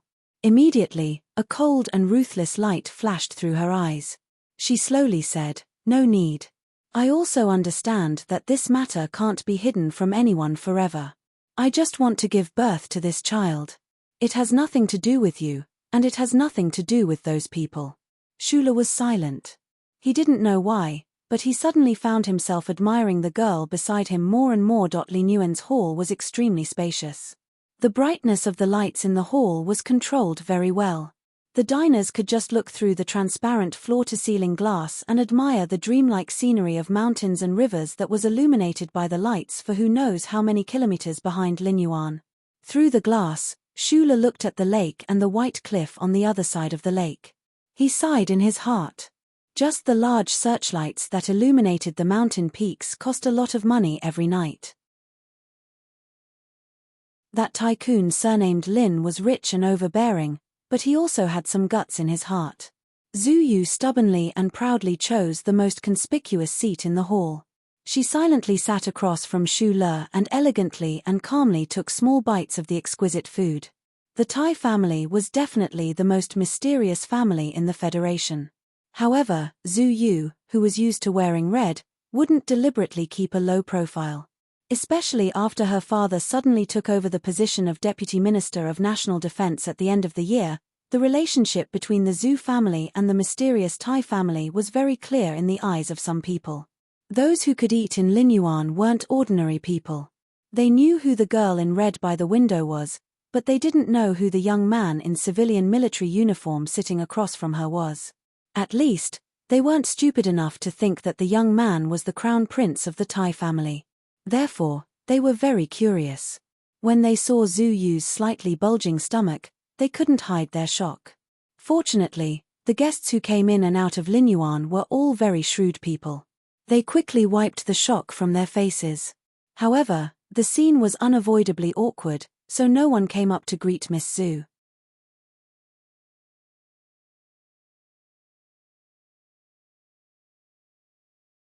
Chapter 171. I hope you are not deliberately trying to embarrass your father. Shula lowered his head and cut the synthetic beef on his plate. I am not interested in playing with these things. Zhu Yu took a sip of red wine and looked at him with a complicated expression. I just want to make the pregnancy a real reality. My father is a very standard soldier. I can't rely on you or scratch my face to fight against him to the end. If the entire Capital Special District knows that I am pregnant, maybe things will be easier. I don't want to talk about me anymore. Zhu Yu put down the wine glass and looked at him. She said softly, "Tell me about your days at the research institute. I am more curious about this. Why did you get off work so late today?" Shula's fork stopped on the porcelain plate. He thought about it silently for a while. He picked out the things that happened in the laboratory today that did not involve the confidentiality regulations and gave a simple explanation. Zhu Yu lowered her eyes slightly and suddenly said, "I heard you say before that the Nutshell Engineering Department seemed to want to recruit you from the beginning, but you chose the Research Institute. If that is the case, why did you take this opportunity to go to the Engineering Department this time? If I go directly to the Engineering Department, I can only start from the bottom. I won't be able to touch the things I want to touch. If I can help the engineering department solve their current problems in the research institute, then I can at least make my requests in the engineering department in the future. Shula started his hand again and answered vaguely with his head lowered. Is it a mecha? Zuyu suddenly looked at him slyly. It's a secret. Shula didn't even raise his head. Zuyu looked at the boy in front of her thoughtfully and said, I've been with you for almost 20 days, and I've never seen anyone who cherishes their time more than you.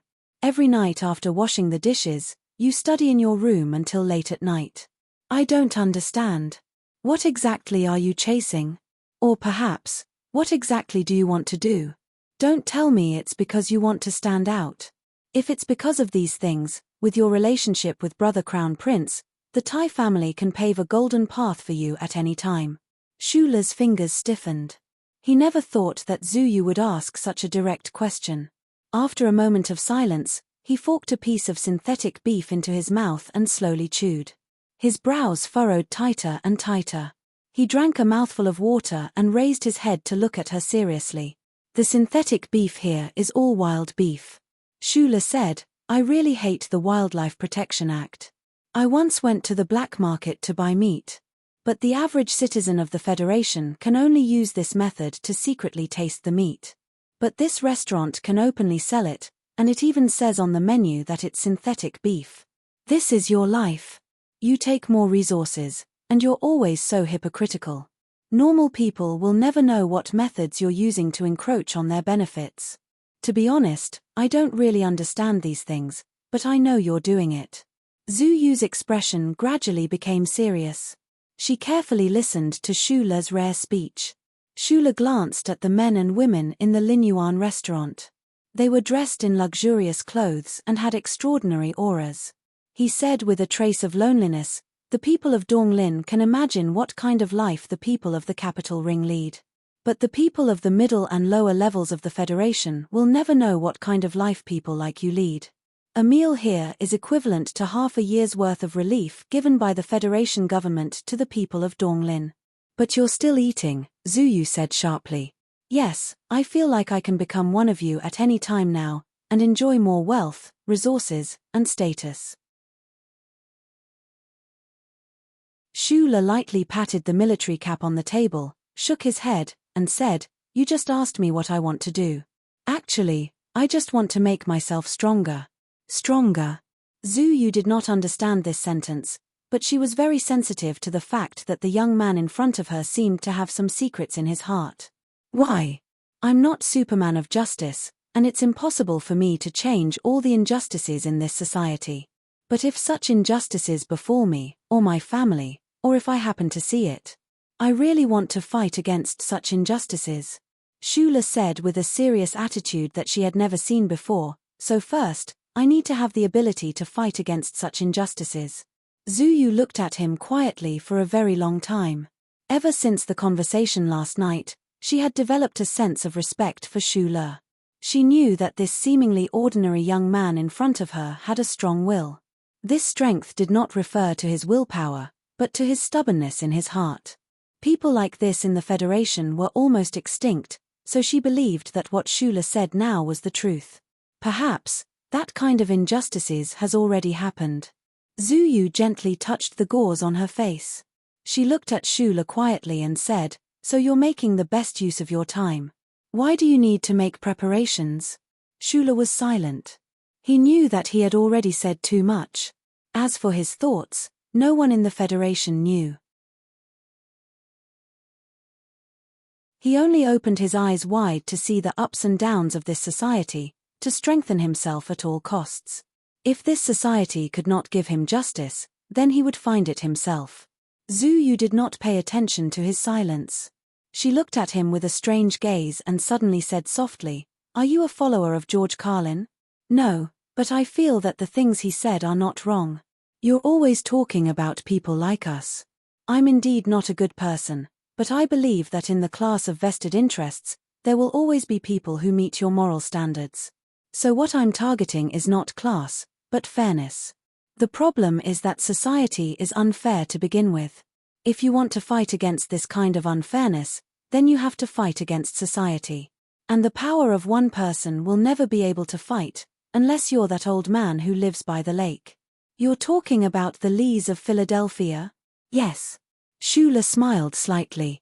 He thought to himself that in the entire history of the Federation, there was only one such military god who was able to rely on his own power to pilot a mecha and assassinate the Emperor of the Empire. Perhaps in the future history of the Federation, such a person would never appear again. However, he immediately thought of another languid and weathered figure. That uncle who wandered around the mecha like a demon, to Zhong Xiaomeng. Zhu Yu raised her cup. Shu Le, who had his head lowered, a glint of vigilance and surprise flashed through his eyes. He had never thought that this young miss from the Zhu family would actually be able to hit the nail on the head. Perhaps she was just guessing, but to be able to guess this point was already very impressive.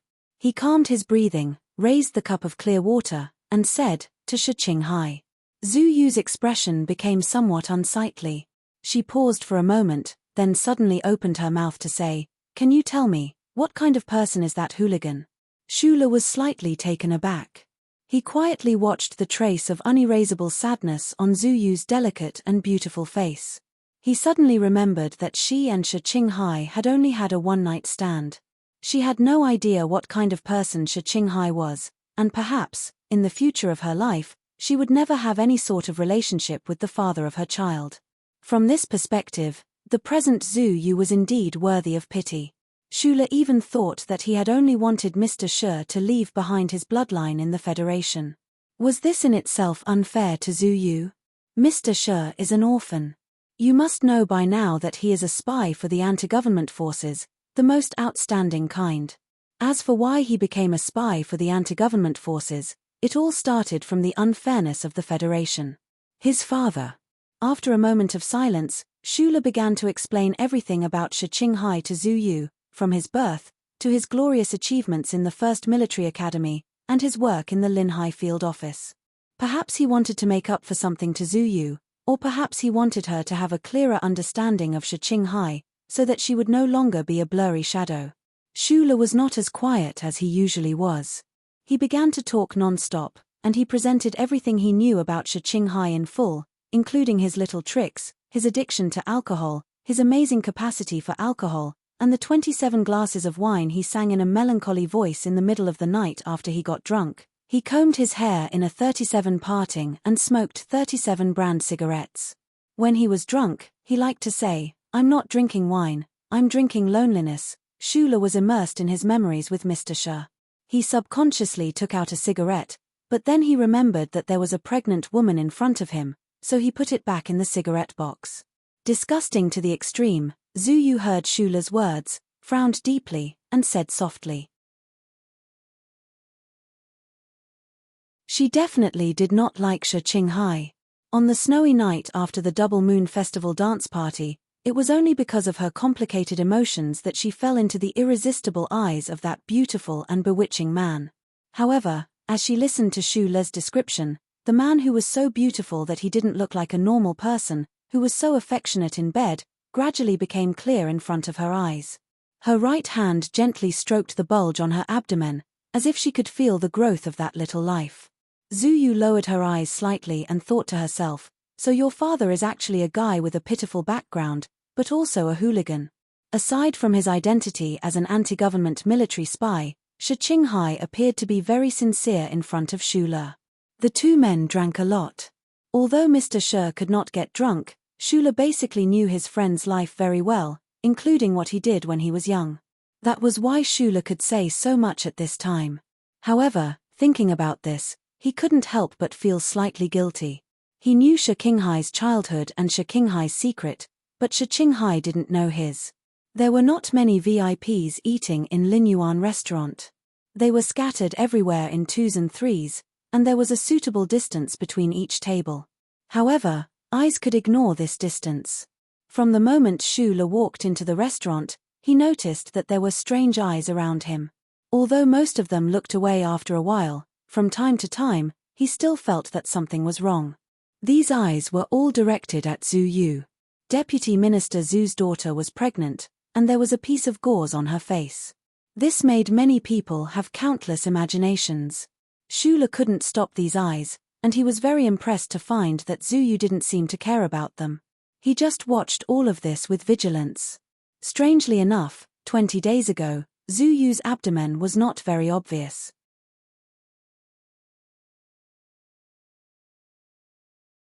However, perhaps it was because Shula had taken good care of her these days, and she had taken good care of herself in the apartment. The girl's lower abdomen had swelled up like a balloon. Now, she truly looked like a woman who was several months pregnant. Shula put down the cup of water and turned his head. This was because he found that at the table that had been paying attention to him earlier, 2 young officers walked over, and he recognized one of them. Zhu Yu, long time no see. The young officer walking in front was about 25 or 26 years old. His facial features were deep, and his eyes were gloomy and calm. He casually stood in front of the table, but he gave off a different feeling. It was like the white cliffs behind Linyuan, leaving a deep and abrupt impression. A trace of apology appeared on his face as he continued, "I'm sorry about last time. I didn't know about your physical condition and had a drinking bet with you. I hope you don't mind. With my current physical condition, it's naturally not easy for me to stand up," Zhu Yu replied with a smile. After these few words, Shula knew that this young officer with an extraordinary aura in front of him was the owner of the silver ghost that had raced with Zhu Yu on Highway 2 that day. He frowned slightly, not knowing why this person had come to his table. Zhu Yu had told him before that this person seemed to be a direct descendant of the Li family, one of the 7 great families. Shula's memory was very good. He remembered that this person was called Li Xiaotong. Did this person know that he was the one who had driven the black car to intercept people that day? Looking at the sincere expression on the other person's face, which did not reveal any trace of mockery or hostility toward Zhu Yu, Shula could only wait and see. Unexpectedly, after Li Xiaotong and Zhu Yu finished greeting each other, he turned his head and politely extended his hand. "Li Xiaotong, nice to meet you." Shula stood up and shook hands with the other person's extended hand. "Shula, I've heard a lot about you." Li Xiaotong looked at Shula with a faint smile in his eyes and said, "Let's get together some other time." At this time, another young officer who came with Li Xiaotong also extended his hand to Shula. Shula looked at the blonde and handsome officer and said with a smile, "Hello." Park Ji-ho nodded and did not say anything. The one who drove the black car that night was this Shula. "I've investigated this person. He's a very rare and interesting guy." Li Xiaotong and Park Ji-ho walked out of the Linyuan, followed by 2 subordinate officers. The smile on his face was very strange. When he saw Zhu Yu and Shula walk in, he had already sent his subordinates to the Linyuan parking lot to take a look. He did not expect to really find that black car without a logo. Park Ji-ho was slightly stunned. He did not expect that this noble young master would be interested in Shula and even sent someone to investigate him. Although Shula was in the limelight during the spring recruitment, Park Ji-ho did not think that a simple engineer could attract the attention of the 2nd generation of the 7 great families. Guessing what his companion beside him was thinking, Li Xiaotong's lips curved into a slightly mocking smile. This 2nd generation of the Li family did not have a good impression of the young master of the Tai family, who liked to pretend to be mysterious. However, this did not mean that the Li family did not value the only heir of the Tai family. The Li family had always used money to pave the way. The relationship between Shula and the young master of the Tai family, as well as this person's stunning performance in the Linhai incident, could not be hidden from the 7th young master of the Li family who had deliberately investigated him.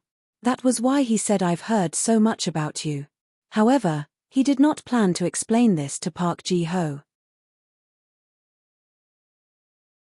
He always thought that Park Ji-ho was a bit too confident. If this person was really stepped on by Shula in the future during the Linhai incident, perhaps it would be a kind of training for him. Who would have thought that Zhu Yu was actually pregnant? Li Xiaotong's eyebrows suddenly darkened at this moment. He had met Zhu Yu last year. At first, he did not care about the daughter of this kind of nouveau riche. However, when he heard that the Lady Tai saw Zhu Yu as her future daughter-in-law, he started to have some feelings for the red-clothed girl. In this world, the only thing that could not be touched was one's heart. Once it was touched, it could not be stopped. He actually started to like her. That was why he had raced and gambled. However, He did not expect that before he could do anything, the red-clothed girl had already become an unmarried mother. Even with his shrewdness, he could not help but feel a bit confused. After a moment of silence, Park Ji-ho said, "With your personality, I did not expect that you would leave immediately. I like women, but I do not like to offend others for women. Our family is a business, so we have to be more careful." Park Ji-ho was silent. He thought that the Lee family, one of the 7 major families in the Federation, would not be afraid of offending others.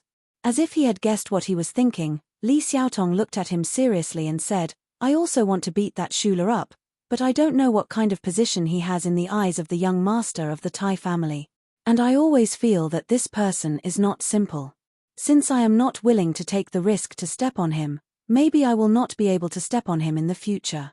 If that is the case, why should I offend him at this time?" Park Ji-ho was silent again. He could not understand why the 7th young master of the Lee family would be so wary of an engineer in a research institute. Lee Xiaotong looked at him and did not explain anymore. In the future, he would be the support of the Lee family in the military.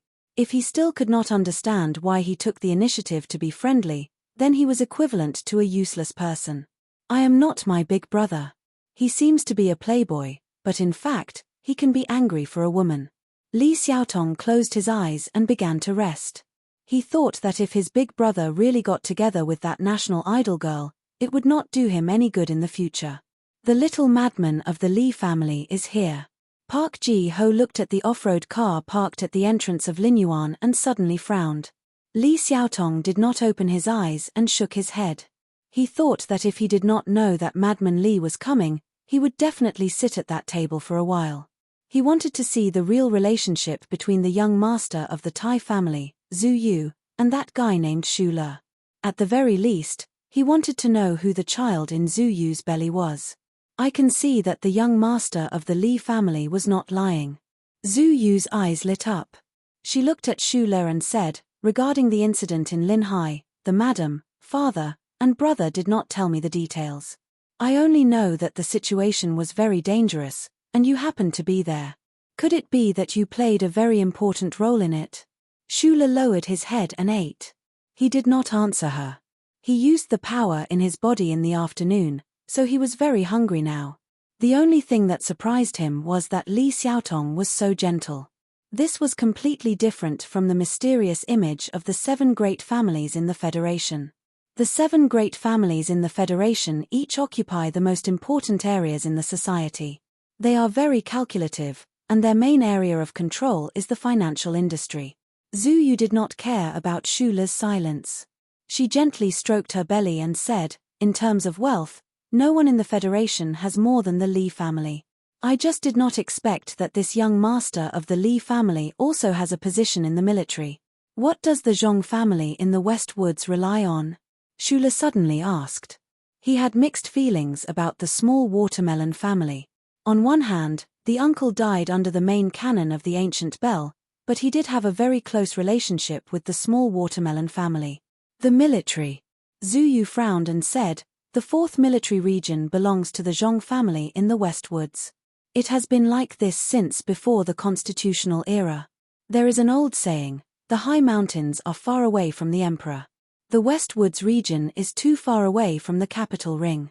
Furthermore, the Zhong family's reputation in the West Woods is too high. It is so high that the scholars and experts can't understand it. In addition, in the past few decades, the threat of the dynasty has been too great.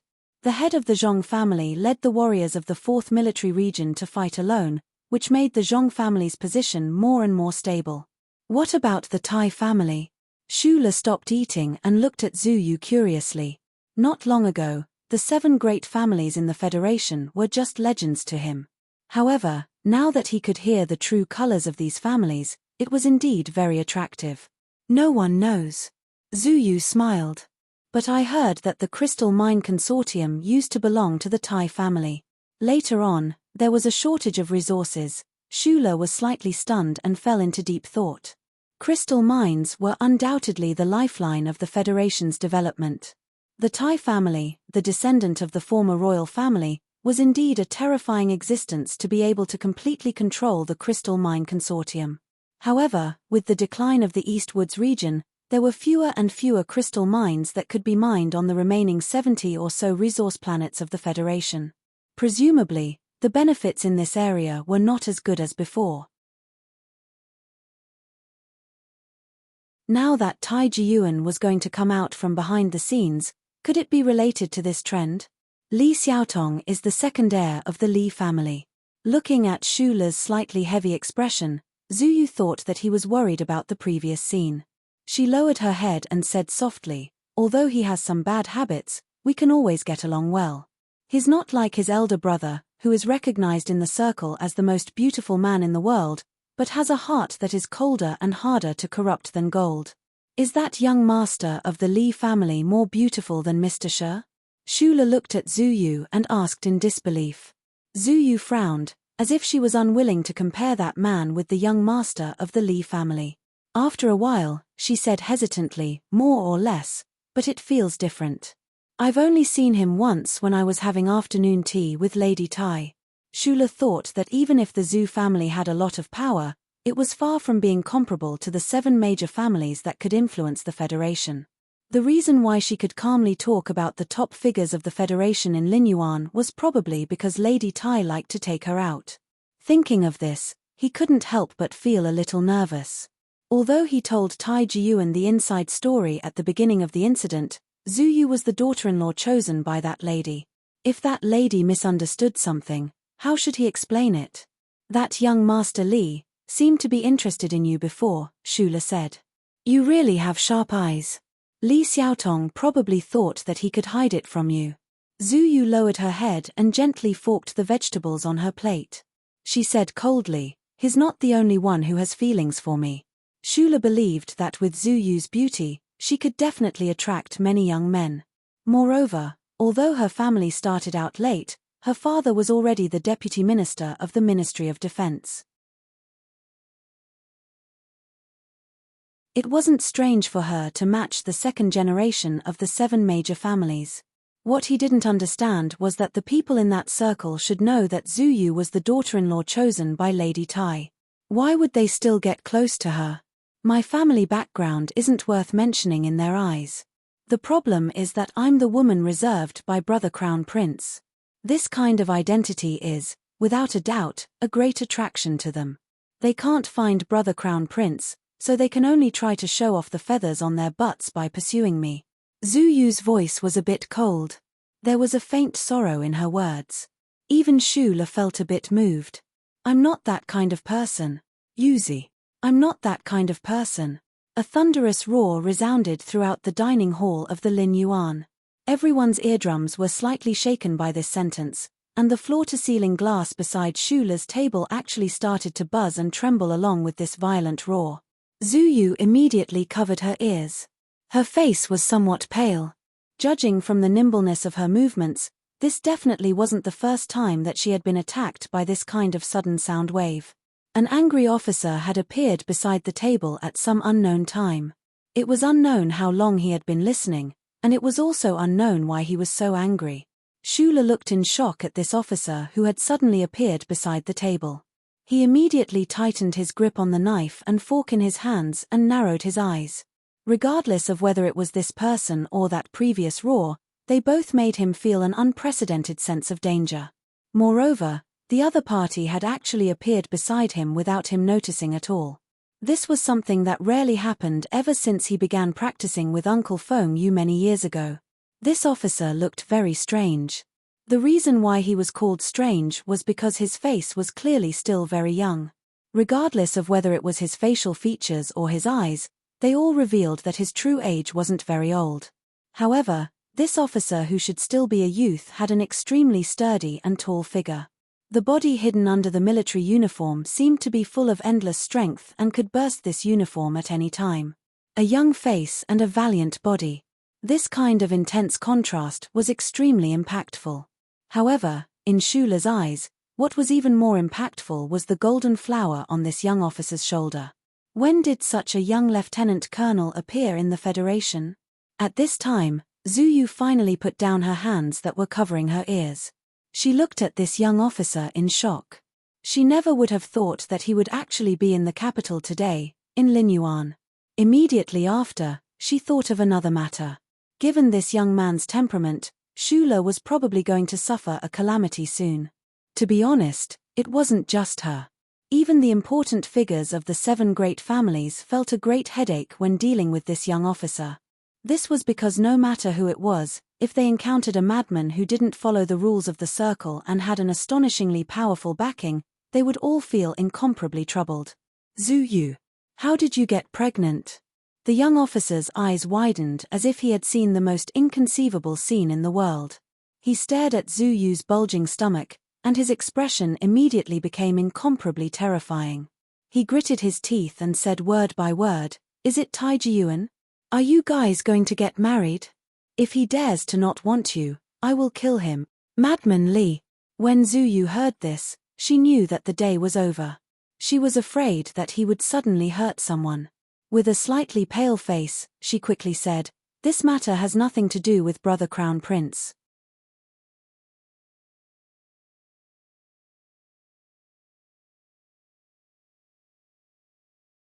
Chapter 172. A youthful face, an angry expression, and a body that hid endless power, all of this was concentrated on this young officer. When he had first shouted, he had referred to Zhu Yu as Yuzi, but after that, he had changed to Zhu Yu.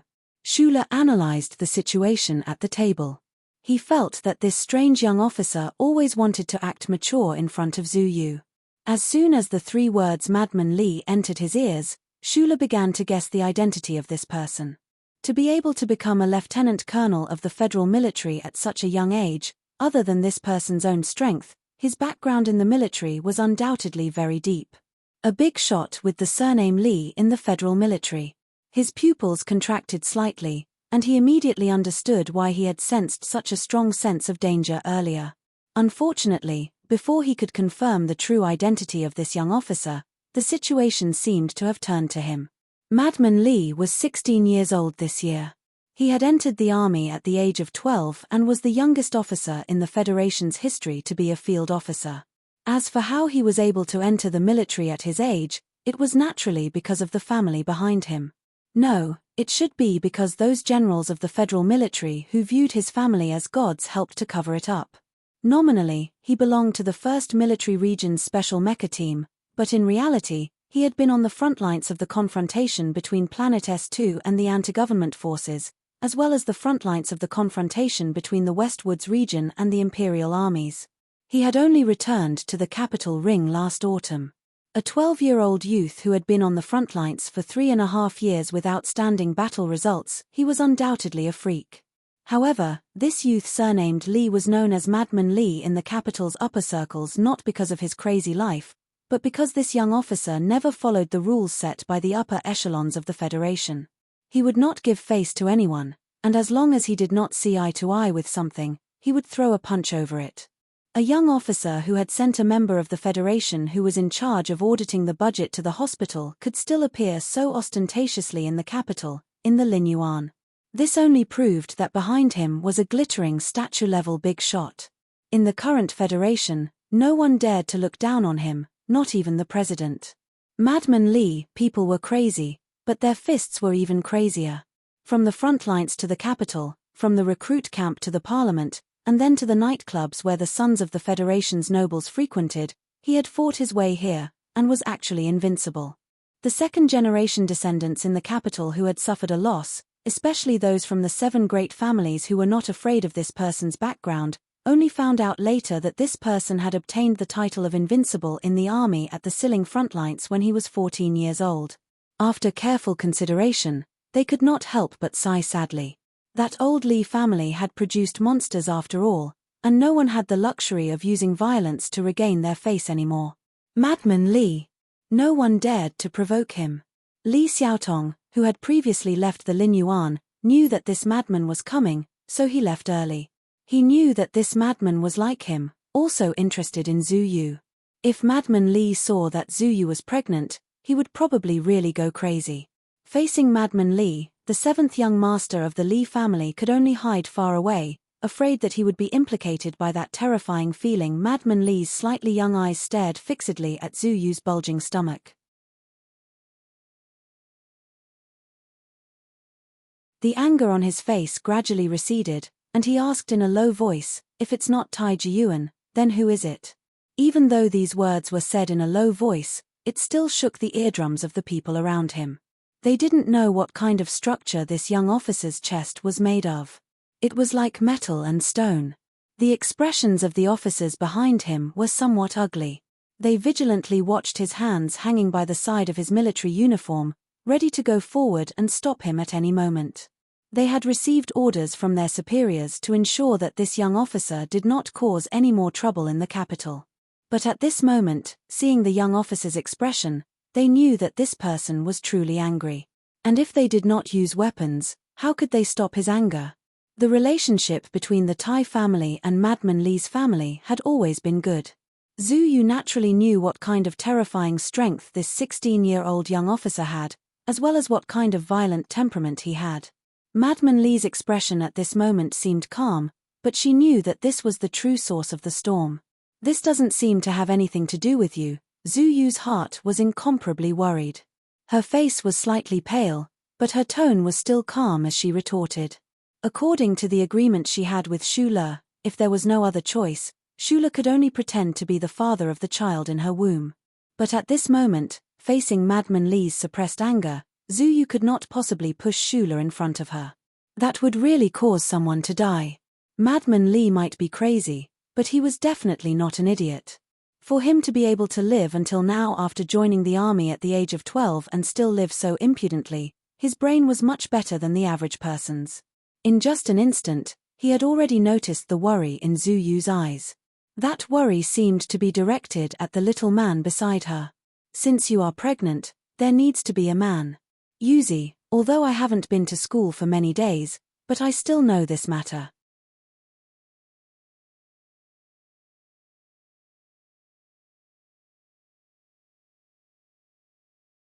It was like a monster lurking in the forest, causing people to naturally feel a sense of fear.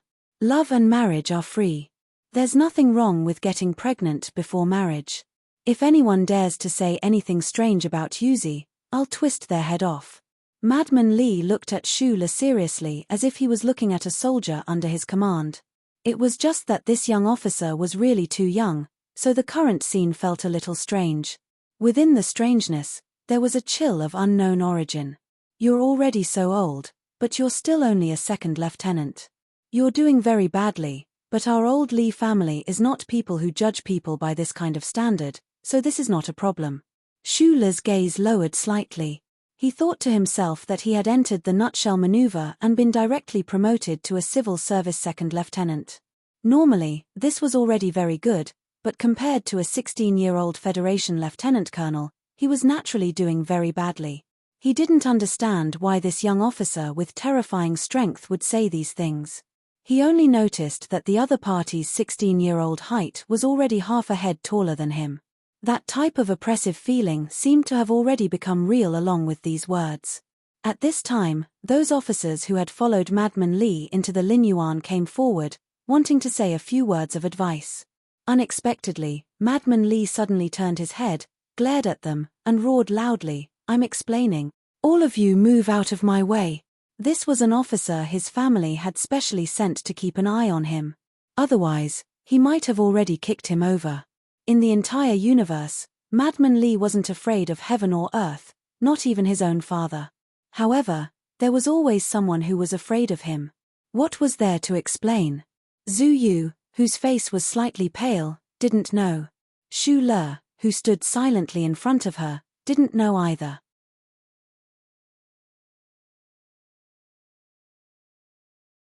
They only knew that Madman Li's roar made the glass cup on the table begin to vibrate again. Madman Li didn't pay any more attention to those officers who had no choice but to retreat. He looked coldly at Shu Le and said, "She is happy, everything is good, so I have no reason to hit you, but the problem is that I don't think she will be happy with you." His handsome eyebrows furrowed as he said, "Because you're not a man." When normal Federation youngsters reached Madman Li's age, their brows furrowed because they were thinking about their little girlfriend or the difficulty of the levels in an online game. However, when Madman Li's brows furrowed, the air in the Linyuan area seemed to suddenly become a bit hotter. Because you're afraid of me, when I asked who the father of the child was, you didn't dare to stand up and admit at the first instant. This is very shameful, very unmanly, so you deserve to be hit. Yuzi is pregnant, so you should take good care of her. You actually dared to let her drink? So careless, you're not a man, you deserve to be hit. She wants to drink, but you don't dare to control her. You can't even control your pregnant girlfriend, what kind of man are you? You deserve to be hit. Your girlfriend drinks, but you actually fucking drink plain water. Of course you're not a man, of course you deserve to be hit. The young officer spat out a string of words. Quite a bit of his angry spittle landed on Shula's face. The more he spoke, the angrier he became. However, even he himself didn't know if these explanations were for the sake of explaining to his family through the officers behind him, explaining to them why he had hit him, or just finding a reason to vent his anger. Shula stood silently and calmly in front of him. He wasn't distracted by these words. He only gently raised his hand and wiped his face. You don't deserve Yuzi, so I want to beat you to death. After Madman Li finished saying these words, his mood seemed to become much more relaxed. To the side, Zhu Yu's face had long become deathly pale. She knew that this little lunatic really dared to beat someone to death, and seeing the smile on his face at this time, she was afraid that she wouldn't be able to stop him. She picked up the wine cup on the table and splashed the red wine over. When Madman Li said that he wanted to beat Shula to death, the last word had just left his mouth. While the tip of his tongue was still pressed against the gap between his teeth, his arm was raised without any warning and smashed down toward Shula's head. It was hard to describe this strike, but it really did smash down. Just like that, it was sparse, ordinary, and impermanent. The young lieutenant colonel's right arm turned into a whip that could split open boulders, or a staff that could sweep away thousands of soldiers, and it smashed down calmly and resolutely. The distance between the two people was extremely close. Madman Li's arm under his military uniform arrived near Shula's head with a whistling sound. If this strike landed, Shula's head would definitely become a watermelon that fell from a high altitude to the ground. This was a very ordinary strike. Madman Li clearly didn't take Shula seriously. However, when Shula saw this vertical hook strike commonly used by the Federal Military Special Forces, his eyes narrowed. He felt an endless sense of danger. At the entrance of the nightclub, Hook had once used the same method to smash Shula's head. At that time, Shula's left hand blocked half of the force, borrowing the momentum to close in. But at this time, Shula absolutely could not use this method. This was because from the sound of the wind carried by that iron-like arm, he was certain that if he still used this method, the fist of this young military officer in front of him would absolutely be able to make him lose his ability to fight in an instant. This was only a momentary intuition reaction. There wasn't even time to think.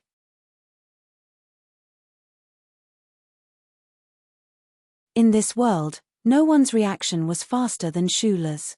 Without even thinking, the left hand that was wiping his face slid back along his cheek. Like lightning, he raised the tip of his elbow and bent his hand. His palm firmly protected the back of his head. Meanwhile, the upper arm that blocked the side of his head was like an iron bar, firmly protecting his temples and eyes. He only had time to make this move before Madman Li's arm had already arrived. This ordinary attack smashed fiercely into Shula's arm. Meanwhile, the fist that followed the momentum and struck the back of his head solidly landed on the back of his hand. A muffled sound rang out. An extremely powerful and tyrannical force sank down along the area where the two arms made contact. With a ripping sound, the sleeve of Shula's military uniform suddenly split open, revealing the skin below. Meanwhile, the back of his hand that was protecting the back of his head began to miserably fall off a few strands of hair. What terrifying strength! Shula's upper body felt as if it had been struck by a huge rock. Although his upper arm and the back of his hand were like iron casting and blocked this smash, he couldn't withstand this huge force. His body tilted towards the side of the dining table. With a pa sound, Shula's empty right hand supported himself on the thick wooden dining table. He didn't fall. Madman Li's eyes lit up. He didn't think that this seemingly ordinary second lieutenant girl would actually be able to block his first smash. His eyes stared fixedly at Shula's right palm that was supporting himself on the dining table. A wave of numbing pain immediately spread through Shula's arm. He didn't think that this Madman Li's strength would actually be even more terrifying than what he had previously estimated. However, the other party was only 16 years old. How did he obtain this kind of strength? The 5 fingers supporting himself on the dining table suddenly exerted force.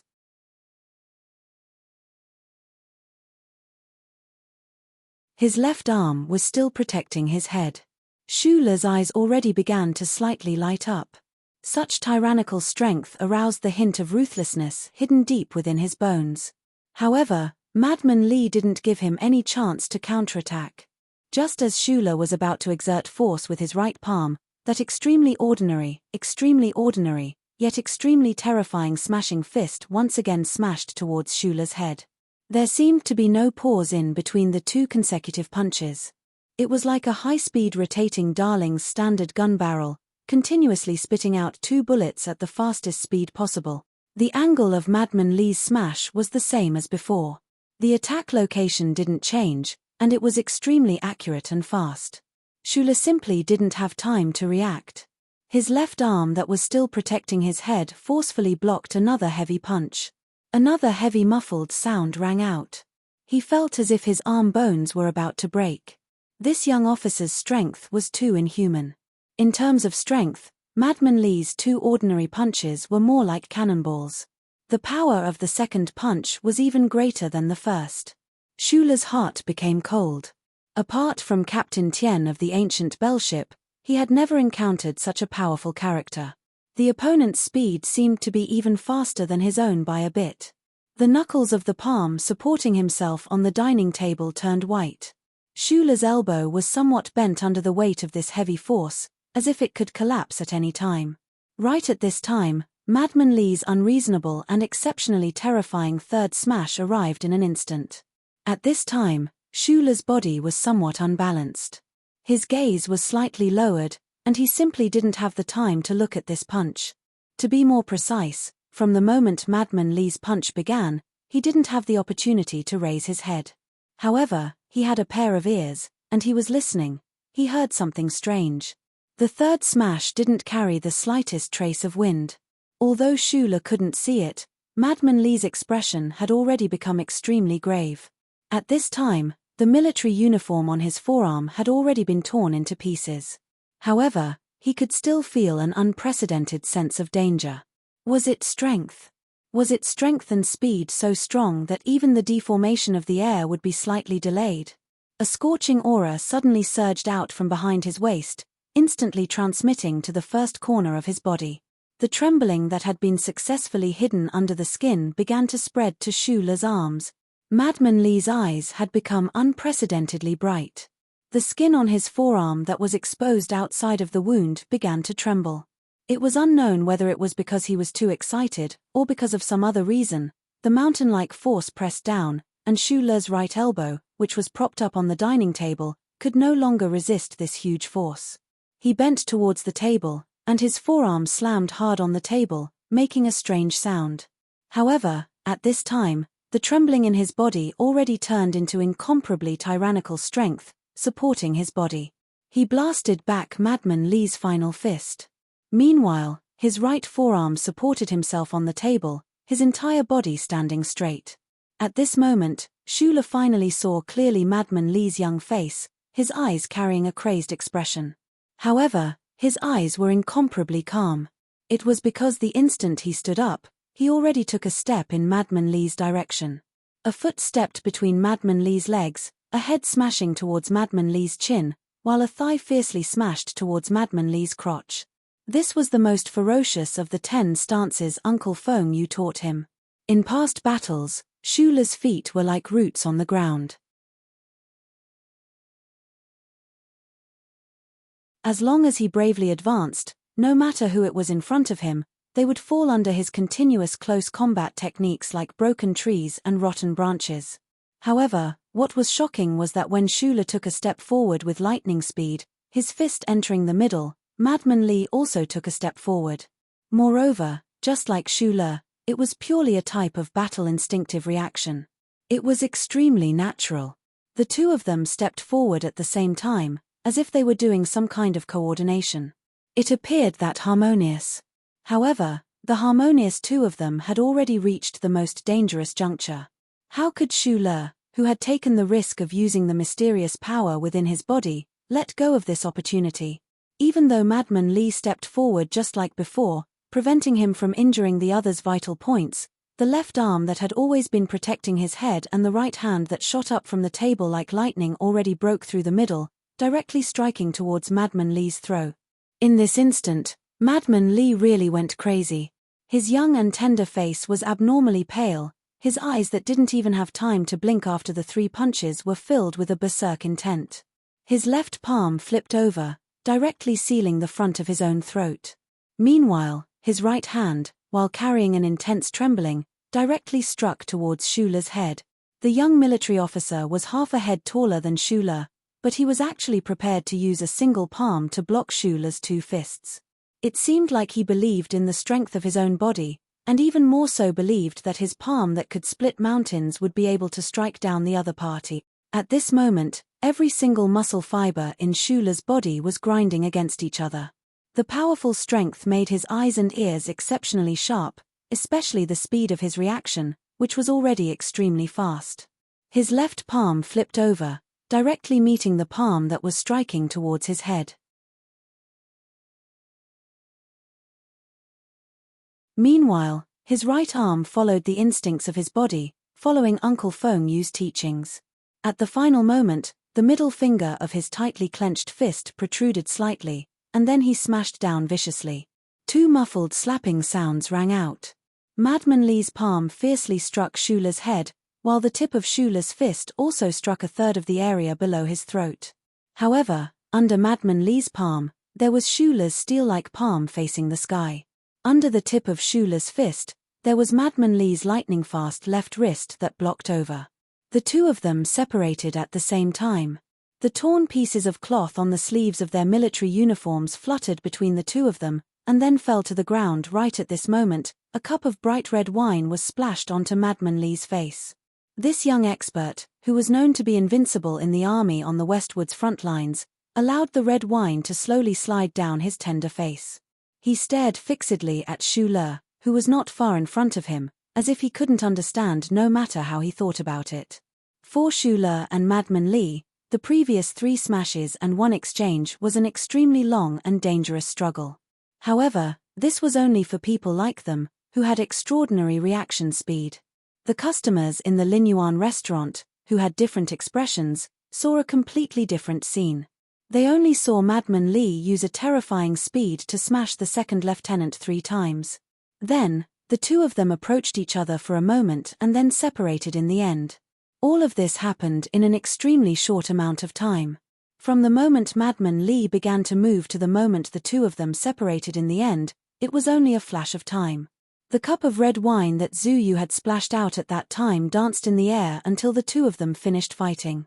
Only then did it land coldly on Madman Li's face. Xu Le glanced at Madman Li and silently walked past him.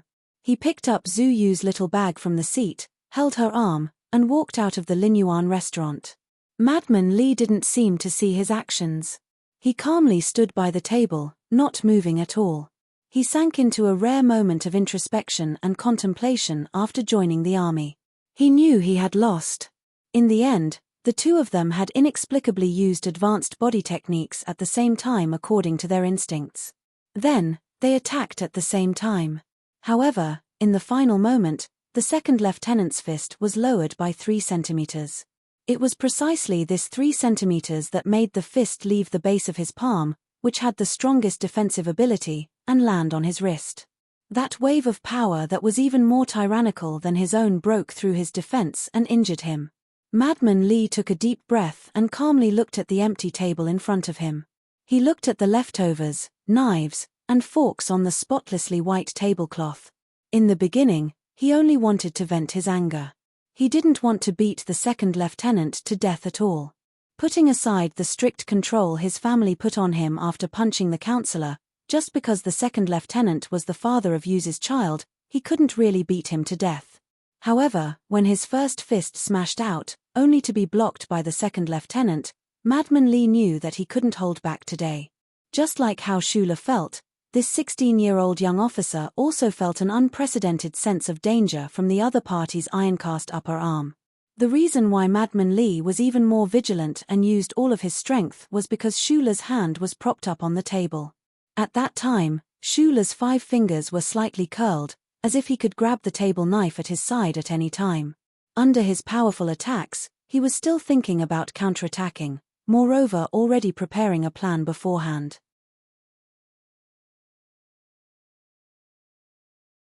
Just how calm and terrifying of an opponent was this? He couldn't give that second lieutenant the slightest chance to catch his breath. This was the first time Madman Li felt danger in a one-on-one battle.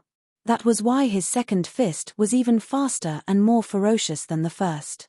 Meanwhile, that second lieutenant actually blocked it again, further deepening Madman Li's vigilance, also successfully stirring up his surging fighting intent. For the third fist, Madman Li already used a strange technique that was strictly forbidden at home, but that second lieutenant still blocked it. Moreover, the speed of the other party's counterattack was even faster than his own. His counterattack technique was even more incisive than his own. The other party seemed to know how he would respond, breaking through his attacks in such a natural manner, successfully striking the only vital point in his stance. Madman Li lost, but he didn't feel any sense of defeat, only excitement and curiosity. He believed that there would be a day when he would fight against that strange second lieutenant again. He quietly stared at the dining table in front of him. Suddenly, the dining table collapsed.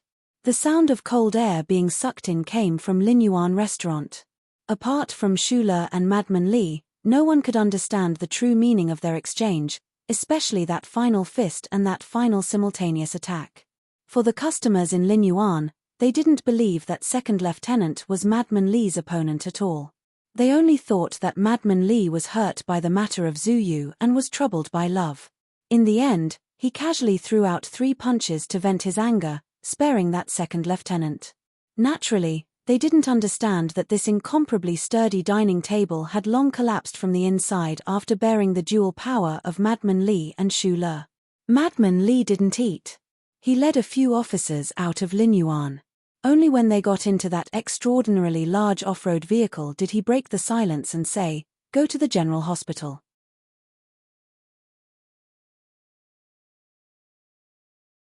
The officers following him didn't understand the meaning of the previous battle at all. However, when they heard their superior's extremely hoarse voice, they couldn't help but jump in fright. Madman Li tightly closed his mouth, not letting a single drop of blood gush out from his throat. He felt as if there was a knife in his throat at this moment. Madman Li wasn't afraid of pain, but he didn't want to die, and he didn't want his voice to become like this. After forcefully swallowing a mouthful of blood, he angrily cursed at his subordinates in a hoarse voice, "I'm not a real fucking crazy person. If I don't go to the hospital for surgery, do you want me to change my voice again and then die in the car?" A black car without a logo drove on the quiet streets of the capital special district. The pale-faced Shula closed his eyes and sat in the front passenger seat. He didn't speak for a long time. "Don't die." Zhu Yu's expression was bleak and cold. She felt apologetic in her heart. Her pregnancy originally had nothing to do with Shula, but this young man had to bear so much unreasonable harm because of her. "I'm not going to die." Shula opened his eyes and forced a smile at Zhu Yu. His smile was still as bright as the sun, but his exposed teeth were stained with blood. He blocked that palm, but the powerful shock still traveled to his head. It shook his gums a bit, and his gums began to bleed. "You're the only child of the Lees of Philadelphia, right?" he asked softly. "Yes." Shula narrowed his eyes. He recalled the familiar yet somewhat different trembling feeling that came from Madman Li's body at the last moment. His mood became a bit strange. Today, he had exposed the greatest secret of his body. He didn't know if that young officer named Madman Li discovered it or not. After all, it had only been a month since it merged into his body. Madman Li was indeed the most terrifying person he had encountered in his life.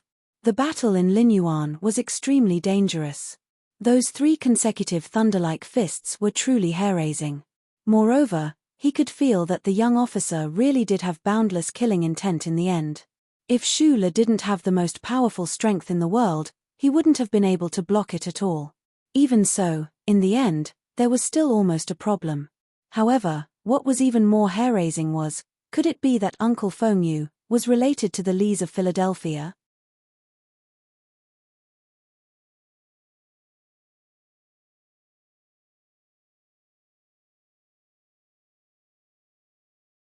Chapter 173. Madman Lee, who was known to be invincible in the military, was secretly admitted to the Army General Hospital that night. Of course, he was using a nickname. This 16-year-old military officer had never suffered any setbacks in his life. Whether it was because of his youthful vigor or his arrogance, he was not willing to let this embarrassing news spread throughout the world. The fight between the 2 people in Linyuan was actually extremely dangerous. In that kind of situation, whoever held back would only end up dead. In the end, both of them survived. Nothing serious happened. It was purely a matter of luck. Shu Le and Madman Lee's 3 hits and 1 burst was extremely violent. In the last moment, because of a strange feeling of harmony, their limbs collided and the 2 people were knocked away. Both Shu Le and Madman Lee knew that if the situation at that time had been changed to any other situation, one of them would have probably left on the spot to deal with the aftermath. Because of the commotion in the Lin Garden, the news of Deputy Minister Zhu's daughter being pregnant before marriage spread like wildfire. It was as if the news had wings attached to it, and it instantly spread throughout the upper class of Beijing. While people were shocked, they also couldn't help but have a bit of rumination. They wondered how Deputy Minister Zhu was going to deal with this matter, and whether or not the always low-key and mysterious Tai family would tolerate this kind of humiliation. Most people had forgotten about the existence of the young civilian second lieutenant. In the eyes of the upper echelons of society, this second lieutenant was only the trigger point of the incident. There wasn't much that was worth paying attention to. There were many people who didn't have foresight, but not everyone didn't notice the conflict between Madman Lee and the civilian second lieutenant. The boss behind Linyuan, Lin Banshan, was naturally someone who knew how to judge goods.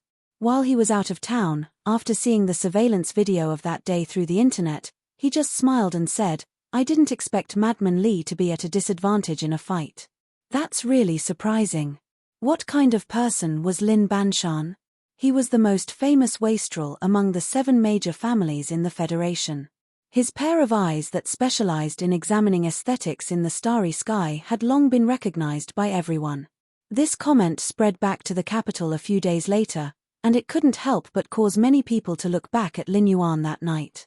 People began to pay attention to the civilian first lieutenant. Although a few forces knew his name through investigation, this first lieutenant was still a nameless person. However, it was possible that he could become the future son-in-law of Deputy Minister Zhu, steal the future concubine of the Tai family's son, and fight to a draw with the crazy Lees of Philadelphia. No matter how nameless he would eventually become famous. The upper echelons of society in the Federation consisted of the 7 major families, politicians, and professional soldiers. They looked at the law with contempt, avoided the Constitution, and controlled the majority of human society's resources and information. This circle was the ruler of society. For tens of thousands of years after the beginning of the constitutional era, the entire Federation society was under this kind of control. This situation had been stable for tens of thousands of years. The civilian second lieutenant named Shu Le was like a small stone that suddenly broke into a bagel. It was a bit abrupt and a bit conspicuous. However, at this time, Shu Le was still only a topic that the upper echelons of society would occasionally talk about after a meal. Over the countless years, who knew how many outstanding talents had appeared among the citizens of the Federation?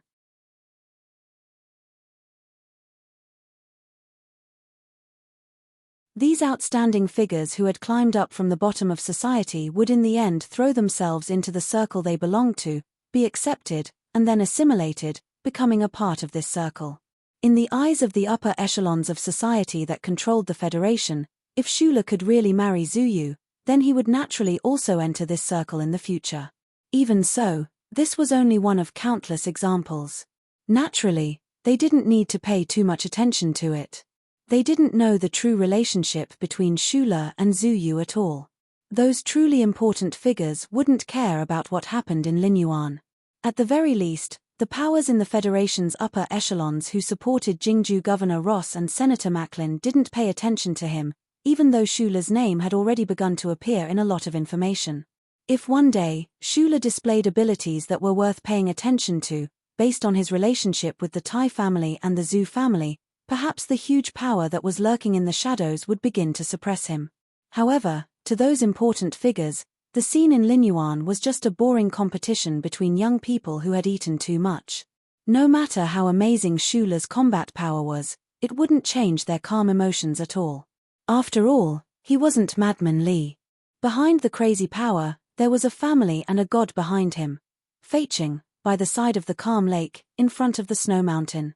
A middle-aged man wearing glasses and a black retro double-breasted suit was chatting with an old man. Some inauspicious light brown spots had begun to grow on the old man's face.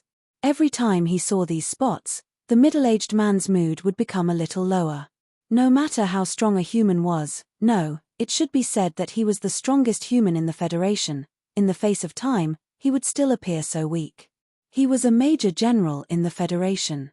However, when he was at home, he never wore a military uniform. This was because this was his father's rule.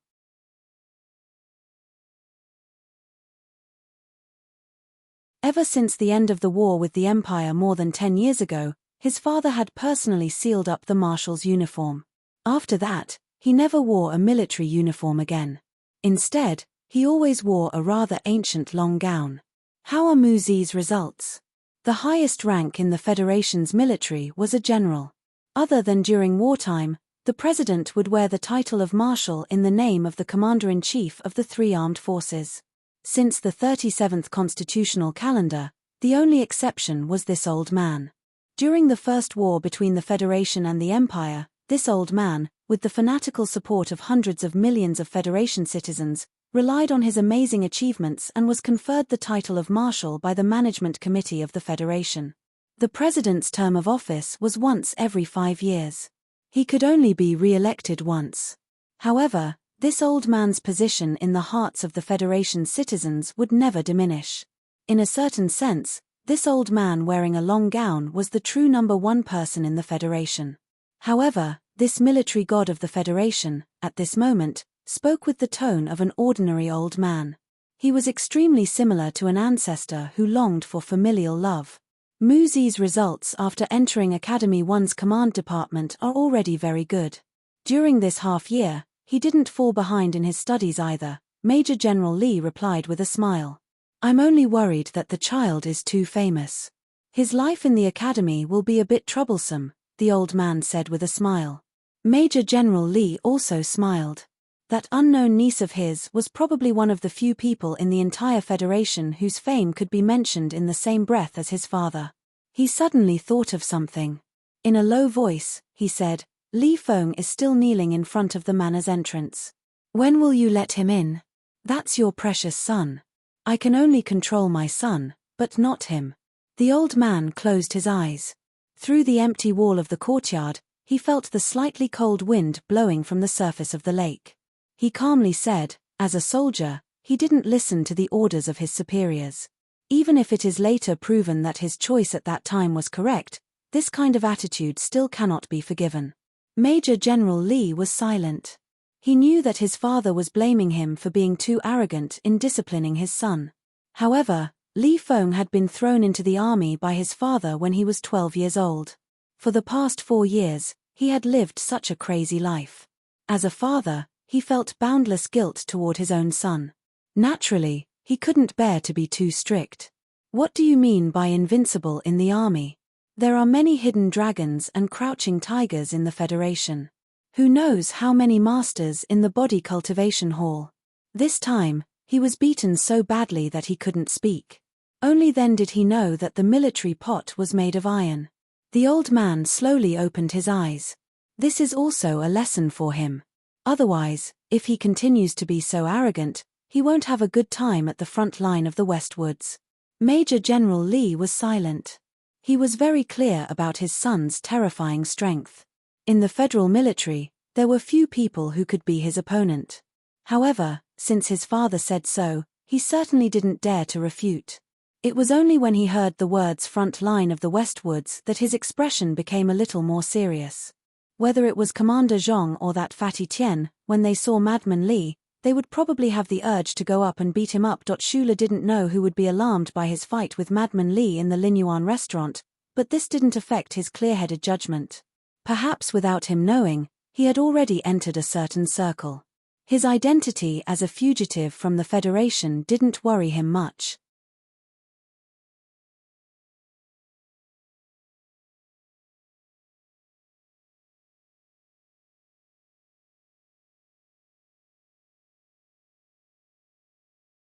It had been almost 2 years, and neither the Tai family nor the Shell Motor Company had found out his true identity. It seemed that after the central computer of the Bureau of Proclamation confirmed it, there were no forces or geniuses that connected him, a second lieutenant, to an unknown orphan in the East Woods area. The only thing that worried him was that he wasn't sure if Madman Li had detected the power he used.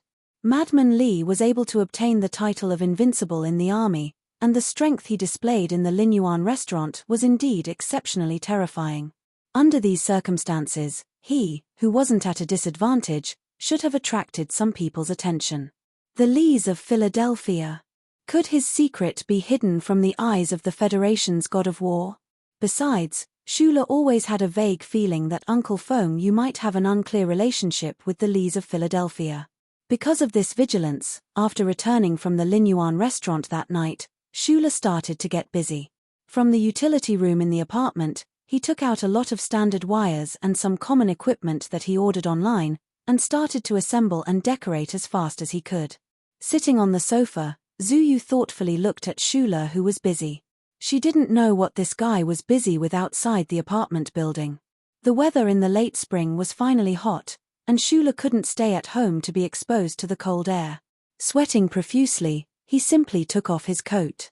Zuyu looked at his well-proportioned body and exposed muscles, and her beautiful nose twitched slightly. It's just well-proportioned, that's all. How can this body contain so much strength? He can actually fight to a draw with Madman Li? Zuyu was puzzled. At the entrance of the Linhai nightclub, she already knew that Shula was very good at fighting and could fight to a draw with Hook, a former Special Forces soldier. But what kind of person was Madman Li?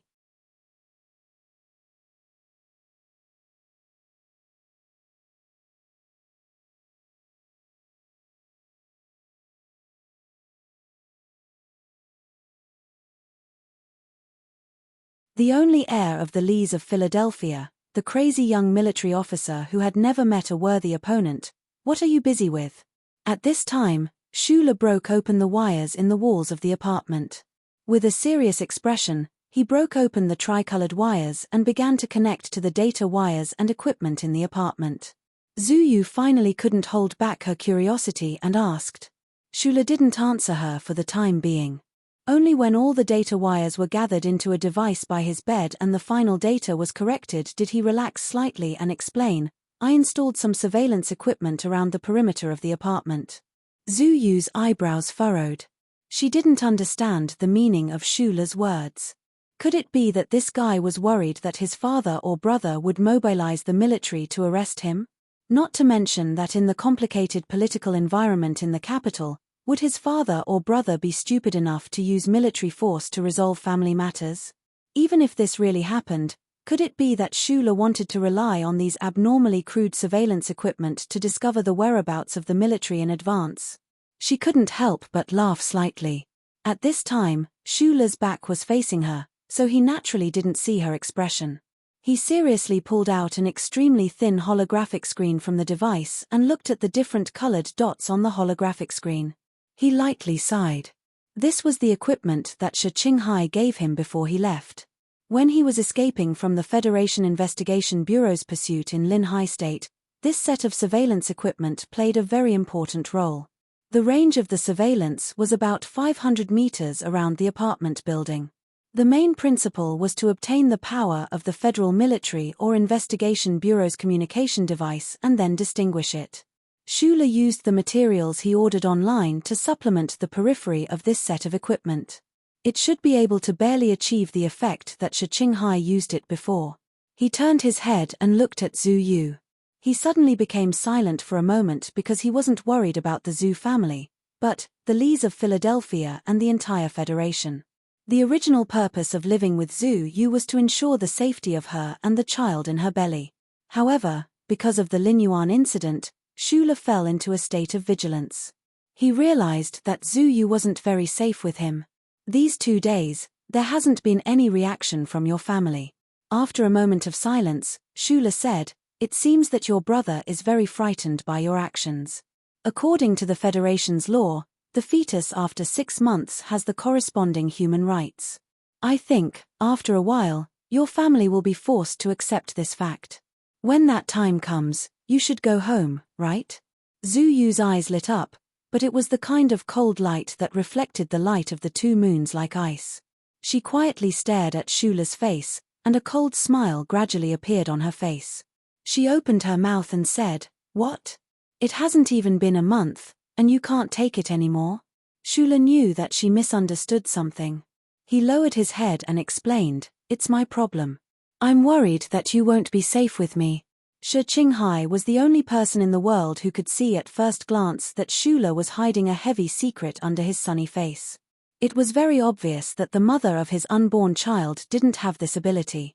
But seeing Schuler's abnormal behavior today, as well as these words, and then thinking about the tenacity and calmness that Schuler had displayed these past few days, Zhu Yu finally discovered a trace of a problem. "You have a secret, and it has to do with Madman Li." Zhu Yu gently supported her bulging belly and slowly stood up. She calmly looked at him and said, "You're ready to run away at any time."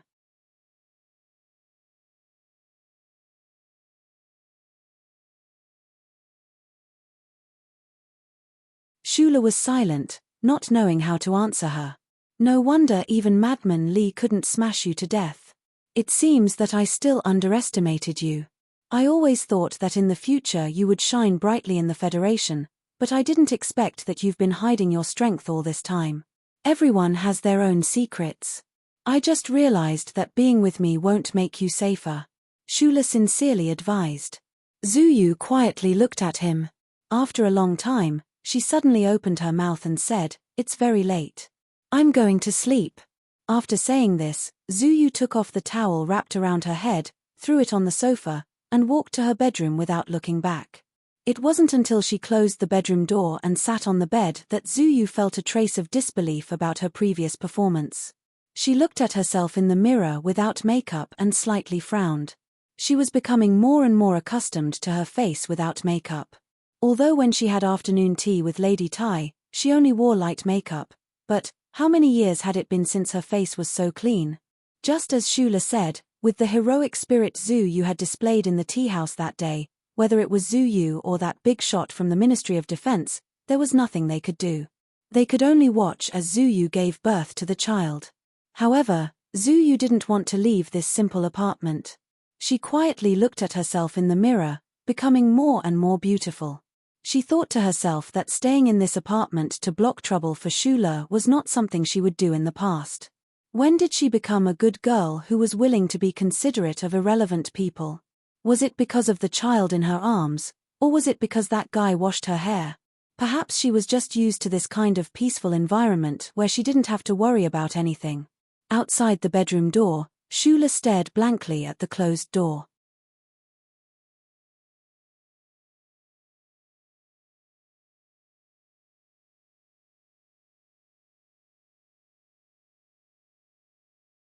Although Zhu Yu didn't say anything, from her previous words and actions, she definitely wouldn't leave. He very sensitively guessed the thoughts of this unmarried mother. Zhu Yu didn't know what his trouble was, but she knew that as the daughter of the Deputy Minister of Defense and a girl who had a good relationship with Lady Tai, any trouble in the Federation would always be more powerless when she was with Schuler. He walked into the bathroom and happily took a cold shower. Wearing a bath towel, he walked in front of the mirror and began to carefully shave. He began to more carefully shave the fine hairs between his eyebrows. He gently stroked the cold metal bracelet on his wrist and confirmed the location of the new stun baton. He raised his head and looked at his knife-like eyebrows in the mirror. He was silent for a long time. Zuyu had changed. In the mirror, Shula smiled happily, giving birth to a trace of warmth and happiness. The next few days were the complete opposite of Shula's vigilance. It was as calm and peaceful as usual. It was as if the battle with Madman Li in Linyuan didn't have any negative effects at all. Every morning, Shula made breakfast and wrote a note to remind Zuyu where the microwave food in the freezer was stored. Then, he drove the unmarked black car through Highway 2, past Hawking Avenue and the Ministry of Finance, and drove towards the First Military Academy. Professor Shen was still in the hospital. He didn't know what illness he had. With this old professor's age, it was probably a sad time for him to be plagued with hundreds of illnesses. Sometimes, Shula thought that as Professor Shen's only research assistant, he should go to the hospital to visit. However, he didn't have Professor Shen's contact information, and the officials at the Research Institute didn't reply to his emails. After finishing a day of work at the Research Institute, Shula drove the black car back to his simple apartment in Wangju. He started to cook dinner, prepare the ingredients for tomorrow's lunch, do the housework, and search for the things and information he needed on the civilian internet. Sometimes, he even washed Zuyu's hair. Her smooth, black hair twirled between his steady, slender fingers. Now, he and Zuyu would occasionally chat, and the atmosphere between the two of them was getting better and better. However, after Zuyu asked Shi Qinghai for the nth time about interesting childhood stories, Shula suddenly realized that he couldn't find anything new to talk about. Or rather, between the two of them, they didn't need to talk too much in the first place. Life passed by just like that, day after day. It seemed normal and boring, but in reality, it was peaceful and quiet. In this peaceful life, the only thing that made Shula feel excited was that now, in the laboratory that was exclusively for him, he could finally fully display his mechanical talents. His research on the signal acquisition system for the simulator had reached a critical juncture. With the help of the all-encompassing blueprints in his mind, Shula was sure that as long as he was given enough time to experiment, he would definitely be able to complete the modification of the simulation system and use the power in his body to directly operate mecha. If he could really succeed, it would undoubtedly be a revolutionary breakthrough in mecha control. Unfortunately, this method could only be used by Shula alone, or perhaps by Uncle Fengyu, or perhaps by the Lees of Philadelphia. Shula was able to accomplish this because, other than relying on Professor Shen's laboratory's enormous database and its rich material inventory, more importantly, he had built an extremely solid foundation of practical experience under the subtle influence and guidance of Uncle Fengyu over the years. More importantly, of course, were those strange blueprints in his mind.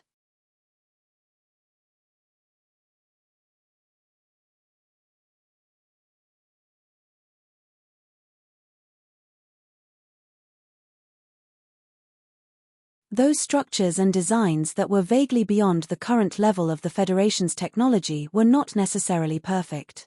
In fact, many of them were completely unfeasible. However, those strange and even absurd design concepts and structures had given Shula great inspiration. Without the inspiration and help of these blueprints, he definitely would not have been able to complete the full modification of the signal acquisition system for the simulation system by himself. It should be known that any research in the Federation's field of study had to be built on the basis of a large number of experiments and design simulations. No expert had ever been able to completely modify a system by himself. In a situation where no one knew, in a laboratory in the Husk Institute's 3rd Division, there was a young civilian second lieutenant who had produced results that were destined to shock many people. However, Shula needed the opportunity to experiment. That would require him to interact with a mecha alone for a long period of time. And this was relatively difficult. The Federation mecha was an absolute secret. With Shula's current level of secrecy, although he could access the information, he could not reasonably request to come into contact with the actual mecha. In order to convert his virtual designs on the holographic screen desktop into reality, Shula needed to be able to solve the several difficult problems in the engineering department. Only then would he be able to enter the core area of the engineering department and experiment with his own things. However, the problem of the twin engines was not something the current Schuler could solve. He stared blankly at the blueprints on the holographic screen desktop, his brows furrowed tightly. The complex power system was completely different from the simulation system. Not to mention coming up with an effective solution, just the terrifying amount of calculations and capturing the trajectory of the electron jets were already abnormally difficult.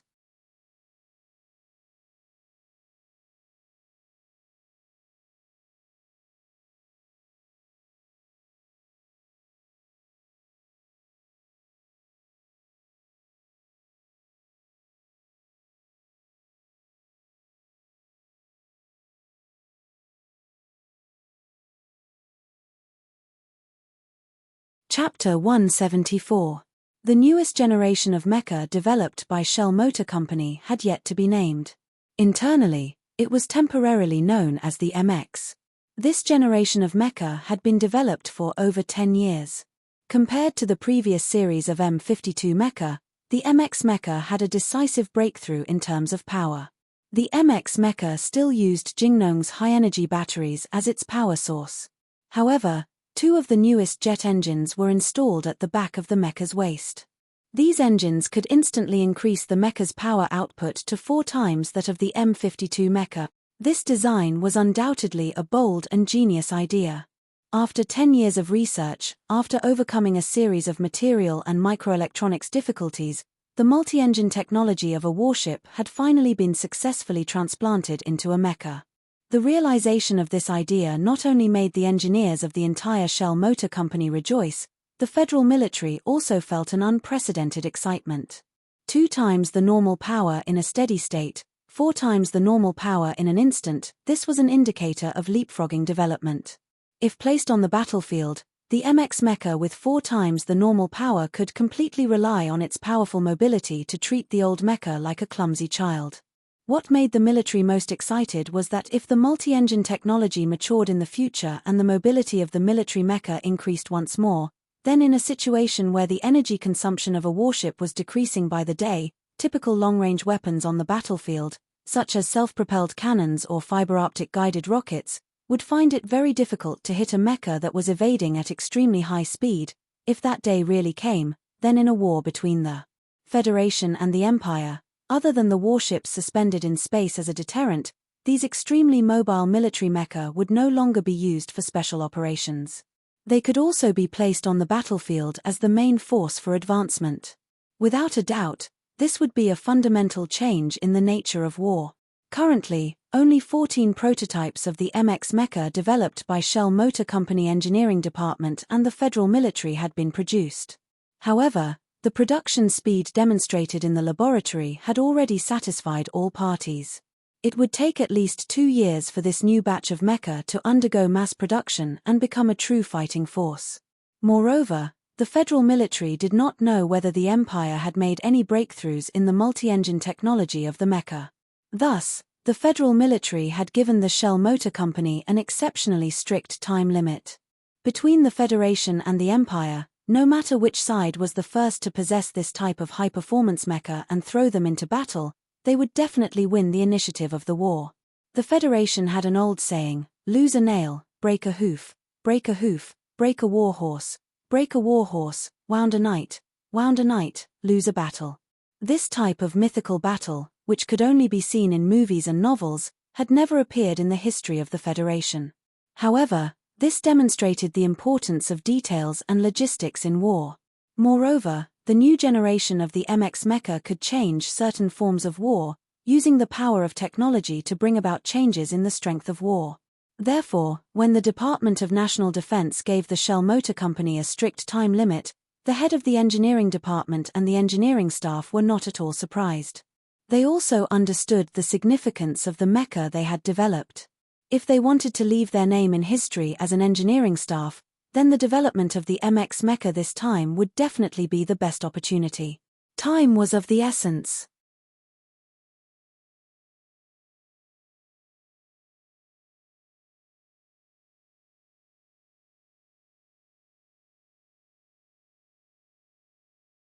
After 10 years of research and development had ended and standard laboratory parameters had been obtained and simulated, the Shell Motor Company engineering department sent the 4MX prototype mecha to the Whitewater Company for its subordinate Whitewater Company to use in the regional conflicts in the Bermuda Triangle Star region to obtain first-hand data on the battlefield.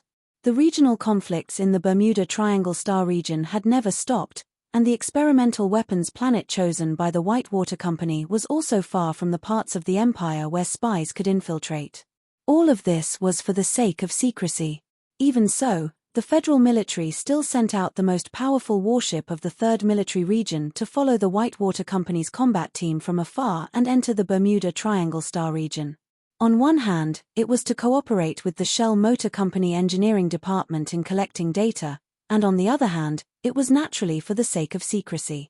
On that barren mineral planet, all the refugees and thugs who could come into contact with the new MX prototype mecha had to die in the end.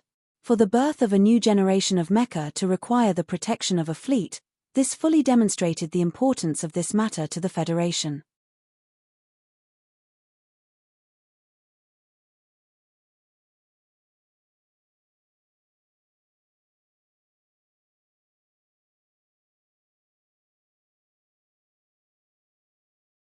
The small group of thugs on that barren mineral planet was eliminated by the Whitewater Company's combat team in 7 days. Under the lockdown of the 3rd Military Region's fleet, this news was not leaked and did not attract the attention of any other forces. However, when the engineers of the Shell Motor Company engineering department carefully calculated the data of the new mecha on the battlefield, they discovered a very fatal problem. If this problem was not solved, the Federation's new generation of mecha, the MX, could only stand quietly in the laboratory forever and never become a powerful weapon in the battle between the Federation and the Empire. This difficult problem alarmed all the senior executives of the Shell Motor Company's board of directors and engineering department. It angered the federal military, who had been waiting excitedly for the results of the experiment.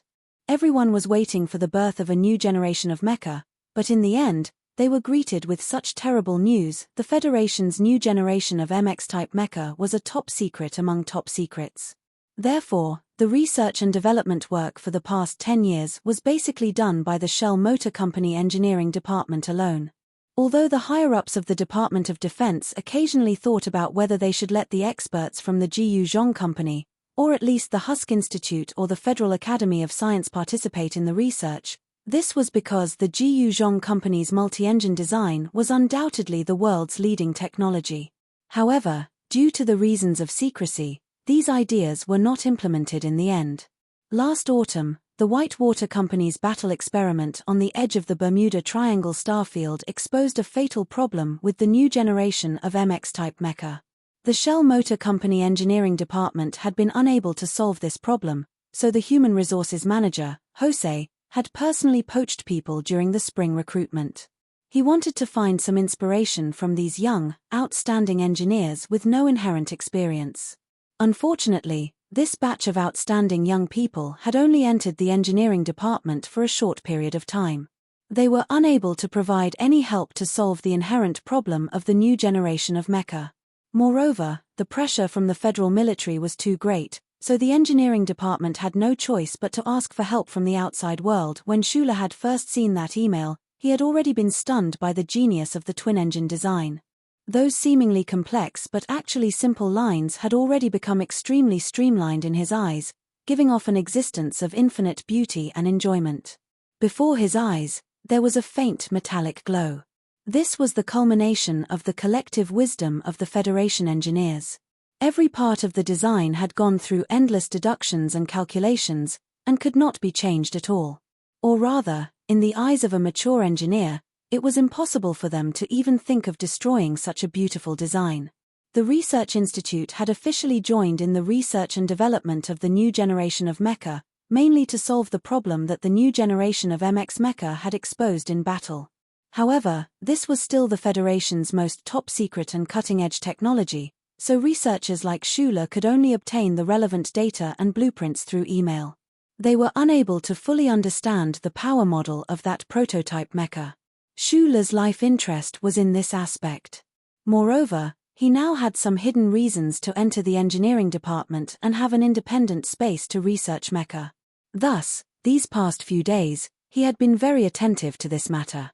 He was just a junior researcher who had just completed his systematic education.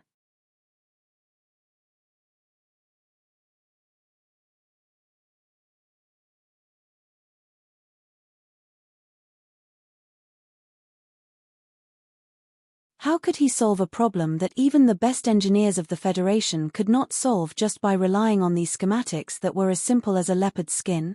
If it had been anyone else, perhaps looking at those blueprints and that problem in the email, they would have felt a sense of powerlessness and dejectedly give up. But Shula knew that he had talent in this area, and even more so, he knew that those blueprints in his mind were an existence that bordered on miraculous. If he could solve the problem of the new generation of MX mecha, for an engineer, this was an irresistible temptation. Thus, in these past few days, Shula's attention was completely focused on the laboratory, using an unimaginable speed to carry out design simulations, calculations, and inferences. The new generation of MX mecha was a groundbreaking dual-engine design, with one main engine and one auxiliary engine. The main engine was like the power output system of previous mecha, driving the mecha's movement speed. Meanwhile, the auxiliary engine was the crux of this system. If the jet design was combined with small wings to assist with balance, the mecha could instantly increase its speed in battle, raising the performance of the entire mecha to a terrifying degree. In the engineering department's laboratory, the dual-engine design transplanted from warship multi-engine technology perfectly fulfilled the designer's original intentions. The new generation of mecha's mobility was fully demonstrated. However, in Whitewater Company's experimental use, after 1.5 minutes of continuous battle, the dual-engine system of the 4 new generation mecha would completely fail. There was even one new generation of mecha that had experienced an irreversible explosion in the midst of an experimental battle. The investigation report after the incident pointed out that there was a major difference between the data collected by the Nutshell Engineering Department in the experiment and the actual battle, resulting in this accident.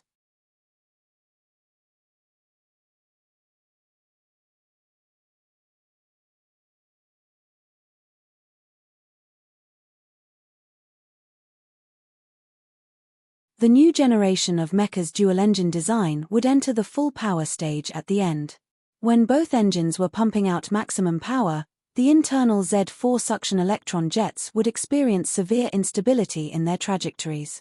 This would cause cracks to appear in the high-strength material of the engine casing, and these cracks would even spread throughout the entire mecha. In the laboratory, the full power stage of the dual engines was basically in a static state.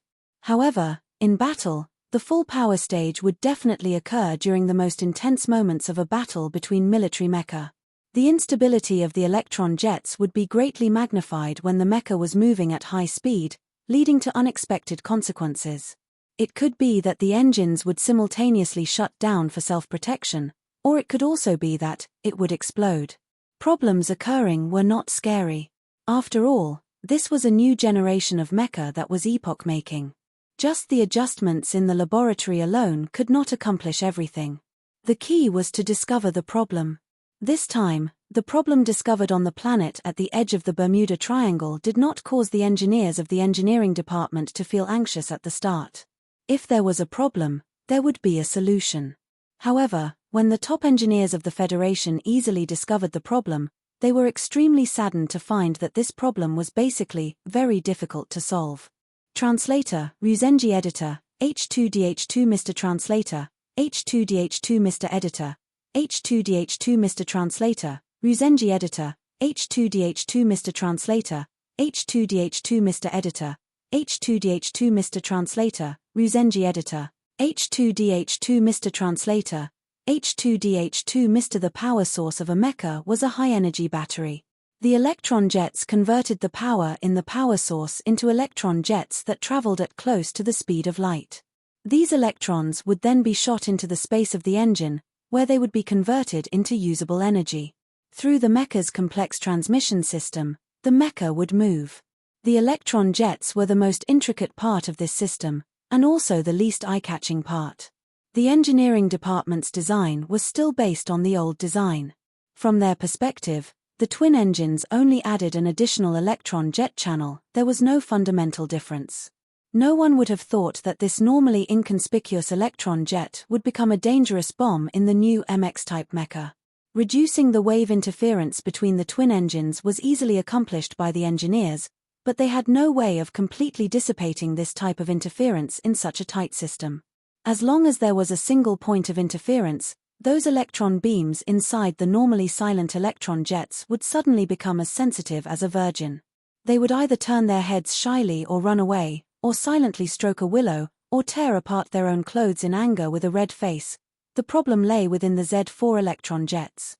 With the current level of technology of the Federation, there were many ways to control the trajectories of the electron beams. However, those methods required the use of large-scale equipment, so they could only be installed on a battleship and could not be used on a mecha.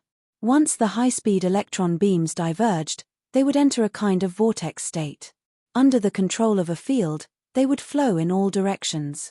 If they could figure out the trajectories of the electron beams during the full power phase of the twin engines, then the engineers of the Federation would definitely be able to design the corresponding sensing equipment to redirect these electron jets back into the space of the engines. However, the problem was that the trajectories of the high-speed electron jets could not be measured. In the lost quantum state, the Federation's tens of thousands of years of research would never be able to solve this problem.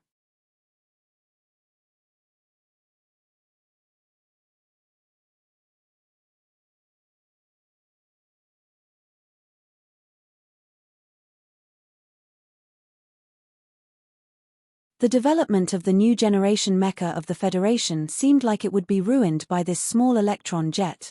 After experiencing countless failures, Shula sank into silence. 7 days had already passed. Looking at those complicated blueprints on the holographic screen desktop, he still could not find any direction. The blueprints that flashed through his mind like a dream were indeed of great help to him. Thus, in 7 days, he had already tried more than 50 designs. This speed had already surpassed the imaginations of the top designers in Shell Motor Corporation engineering department. However, they were still failures. No matter how whimsical the design was, in front of that mischievous electron beam, they were still tangible objects. There was no way to capture their trajectories. He stared silently at the three-dimensional screenshot of the Z4 electron jets on the holographic screen. Suddenly, his brows furrowed. He understood something. In such a small system, it was impossible to capture the electron beams. To solve this problem, they had to predict the trajectories of these electron beams in advance from the moment the electron beams were interfered with. However, the problem was, according to the theories of the Federation's scientific community, the trajectories of high-speed electron jets should be random. How could they predict it? Quantum immeasurable. Subconsciously, Shula's eyes lit up. His finger clicked open the index tree in the middle of the database. He opened Professor Shen's research results that had not made any progress over the years. Quantum immeasurable dynamics. Old Professor Shen's papers had been published before. The chief editors of the academic journals, as well as the highly respected people in the academic community, only wrote some replies out of respect for this Nebula Award winner. However, no one supported old Professor Shen's views. Shula silently and quickly checked the research results of old Professor Shen over the years.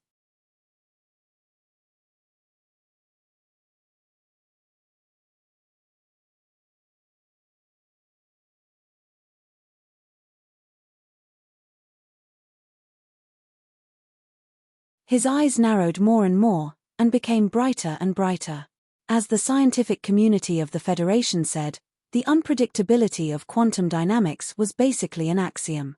Although old Professor Shen's theories seemed simple and beautiful, there was not the slightest possibility that they could be proven. Speaking from the opposite side, they could not even be proven false. It was just a beautiful and illusory bubble. However, this bubble was so real in front of Shula's eyes. He simply moved a chair and sat in front of the table. He forgot about the simulation system modification and began to seriously and interestedly learn Professor Shen's theories from the beginning. A beam of electrons traveling at close to the speed of light, within a certain order of magnitude, after being disturbed by a fixed wave band, What kind of trajectory would it follow? What kind of beautiful flower would it turn into? While Shula was alone in the laboratory, constantly guessing what kind of flower that beam of electrons would turn into, there were countless researchers like him in the Federal Academy of Science, Shell Motor Corporation Research Institute, and the engineering department. All of them were fully immersed in the battle to solve the Z4 electron jet.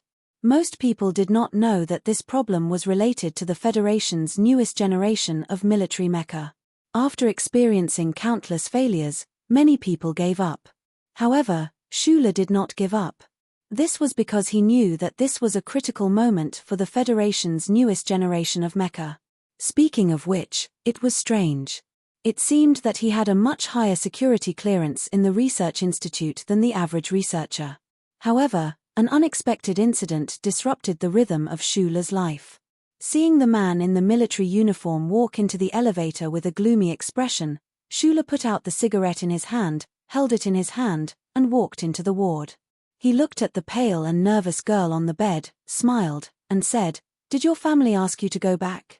Zhu Yu nodded tiredly and said, "Since the doctor said there's no big problem, I don't want to go back for the time being.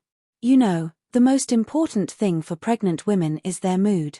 Since you know, then you should make yourself feel better," Shula advised. For some reason, Zhu Yu found herself bleeding a little in the bathroom last night. Amidst that scream, Shula rushed in anxiously and sent her to Wangju Hospital immediately. After the doctor's examination, it was confirmed that Zhu Yu was at risk of miscarriage. Shula was nervous but also a little surprised. Zhu Yu's health was excellent. Recently, she had completely stopped smoking and drinking. For her to have signs of miscarriage, it could only be something else.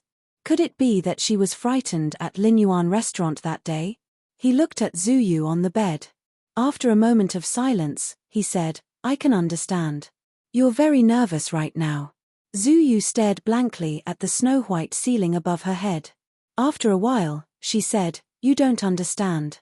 You men will never understand.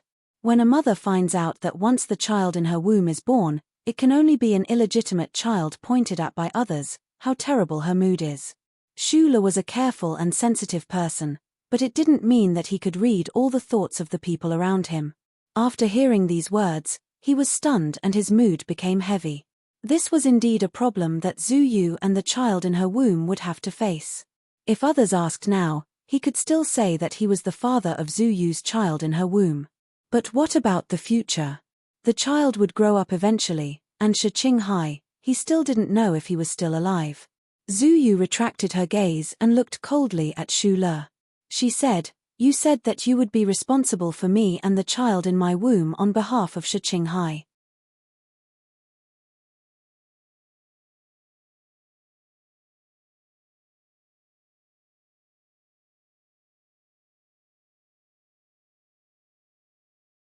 How are you going to take responsibility?" "I don't know," Shula answered honestly. Zhu Yu closed her eyes and was silent for a long time. After a long time, she said softly, "Forget it. This has nothing to do with you. If I hadn't insisted, maybe you wouldn't have wanted this child in the first place. This is my child. It has nothing to do with you."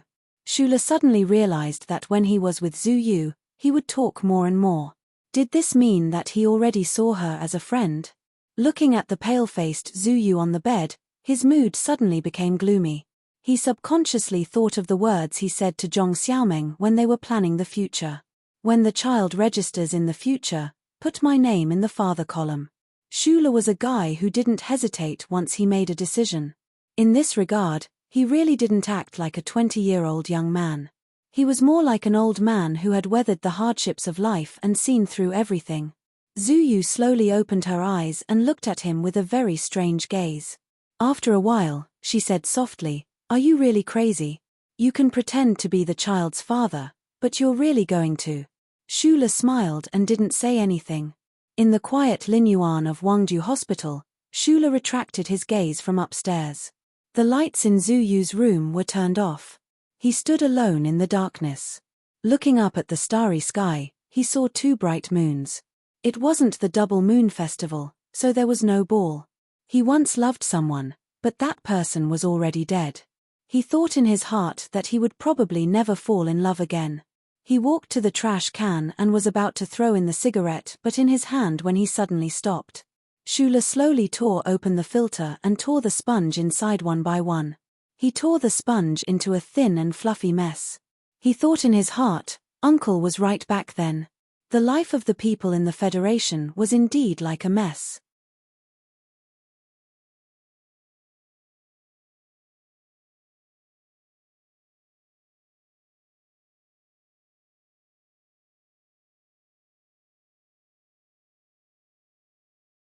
What kind of shape will this beam of electrons turn into after it dissipates? In the quiet laboratory, Shula narrowed his eyes and looked at the constantly changing image on the holographic screen table. The trajectory of the electron beam in the theoretical model was like a child who would never settle down. It was riding a roller coaster with different curves. Sometimes it protruded, sometimes it turned back. Sometimes it was like a flower, but most of the time it was like a cloud of fog.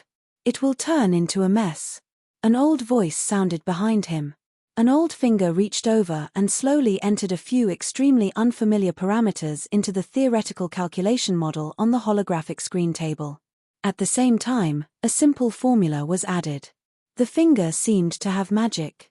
As the parameters and formulas were entered, the chaotic fog of the electron beam on the holographic screen table gradually gathered and overlapped. It became clear and turned into countless fine and uniform lines that stretched and fell. It seemed to have no pattern, but in fact, there was order in the chaos. It was like a mess made of a string. As long as the end of the string was pulled, all the directions of the mess could be determined.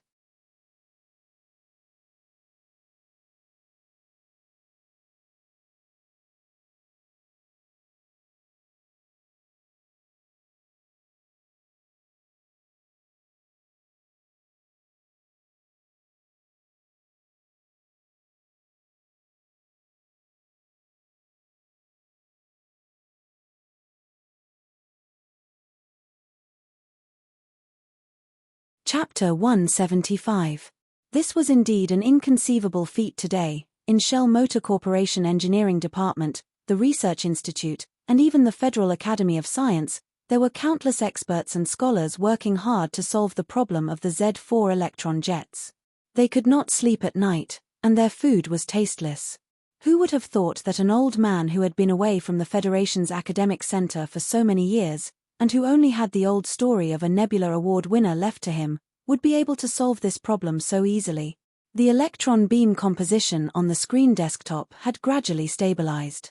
It looked like a tangled mess, complex but stable. Shula knew that predicting the trajectory of the electron beams in advance did not mean that all the problems had been solved. First, calculations and verification were needed, and then a series of tests and judgments were needed. Most importantly, a lot of time was still needed to make fundamental changes to the structure of the mecha's engine compartment to target the trajectory of the electron beams. However, most importantly, the most difficult part had been solved. The Federation's new generation of mecha would most likely be successful soon. Because he understood the importance of this matter, Shula was so shocked that he was speechless for a long time. Only after a long pause did he regain his composure and say respectfully, "Professor Shin, you're back." After staying in the hospital for so many days, he still did not know what illness Professor Shin was suffering from. However, seeing the tired expression on the old man's face right now, he knew that the old man's body had not fully recovered. Professor Shin made a sound of acknowledgement and then headed up to the second floor, seemingly oblivious to the shock that the parameter formula he had entered on the screen desktop would bring to the Federation. Shula had always been an extremely calm person, but at this moment, he still could not completely calm the excitement in his heart. When Professor Shun reached the office on the second floor, he immediately turned around and stared at the mess on the screen desktop. Rubbing his hands together nervously, he immediately began to record and verify the data. He was very afraid that this mess would disappear right before his eyes. Now that they had the trajectory diagram, they would need to modify the MX-type mecha's twin engines to pass through the link. Next, they would need to bring into play Shula's talent in mechanical design. Even though he was unable to fully understand the overall system of the engine, he was still very confident in changing the direction of the particle suction pipe according to the direction of the electron beam. Taking a deep breath, Schuler closed his eyes. In the darkness in front of his eyes, he searched for the light and the blueprints formed by the dots of light. From the library of strange blueprints that was as vast as stardust, he extracted the designs and perfected his own ideas.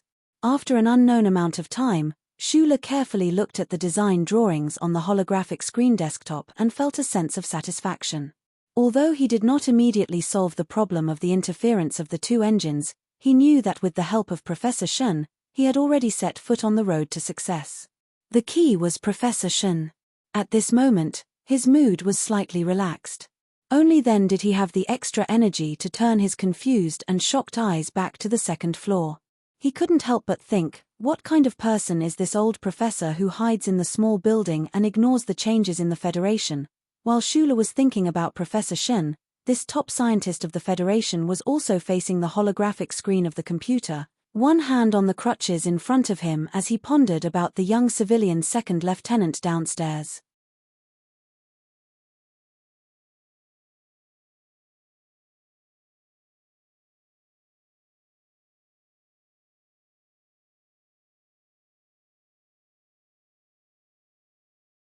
The flashing data on the holographic screen were traces left behind by external operations in the laboratory's database over the past few days that Professor Shen had been hospitalized.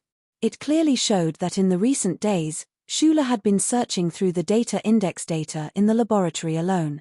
In the sidebar of the data trace statistics were the materials Schuler had applied for over the past few days, as well as the operation logs he had carried out in the laboratory.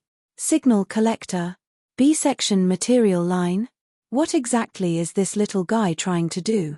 Professor Shen's somewhat cloudy eyes gradually lit up. From these logs, he realized that in the days that he was not there, this assistant researcher did not muddle along just because he controlled the laboratory alone. On the contrary, this person was familiarizing himself with the database at an extremely terrifying speed, and was very diligent in carrying out a certain type of research. It was just that even Professor Shen was not familiar with that type of research, so he was a bit curious as to where exactly Schuler's research direction was. After opening the email, Professor Shen found out that during the days that he was hospitalized, there were some internal problems in the Nutshell Company. He then thought about the image captured by the electron beam emission track on the holographic screen desktop and understood something. Young people are still interested in those heavy and clumsy metal things. Professor Shen sighed. Professor Shen was once a famous figure in the Federation's scientific community. He was very accomplished in the field of engineering mechanics. Not only was he the winner of the Nebula Award, but he was also the chief designer of a series of mecha. However, many years ago, he put all of his efforts into the seemingly dead end of the research field of quantum measurable dynamics, and then gradually disappeared from people's sight.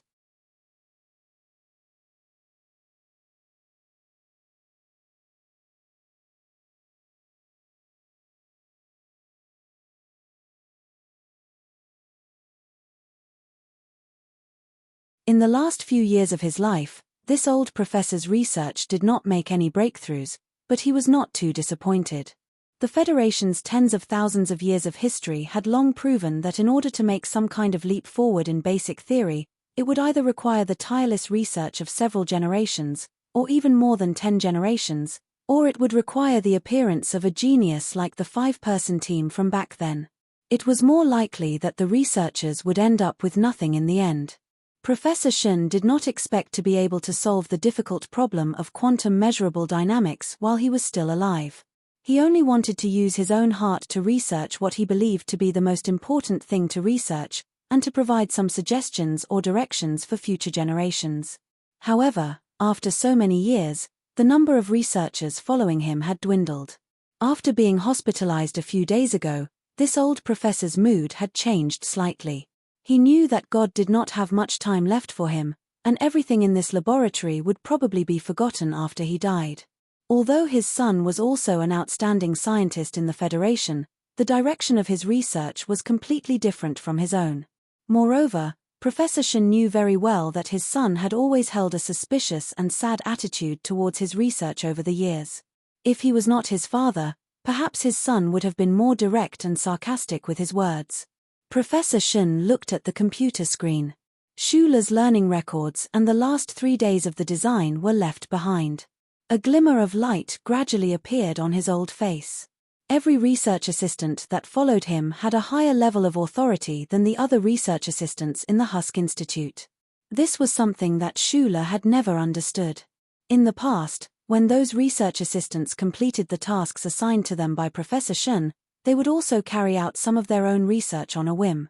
However, there had never been anyone like Schuller, who could devote all of his time to research.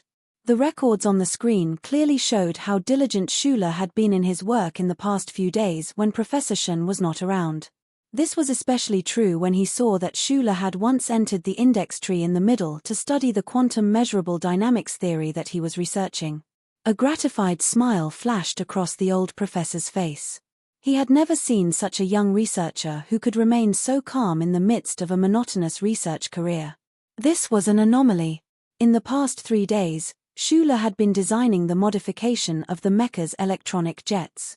Although all of them had failed, and even the direction was wrong, to be able to come up with so many excellent designs in such a short period of time was already proof of this young second lieutenant's solid foundation. Professor Shen could even feel the boundless talent in those failed designs. In the following days, Schuller felt that something was off. Professor Shen, who was on the second floor, no longer threw countless calculations and data-gathering tasks at him like before. He suddenly had a lot of free time. Of course, he treasured this time very much. He seized every opportunity to throw himself into the modification and design of the twin-engine electronic jets.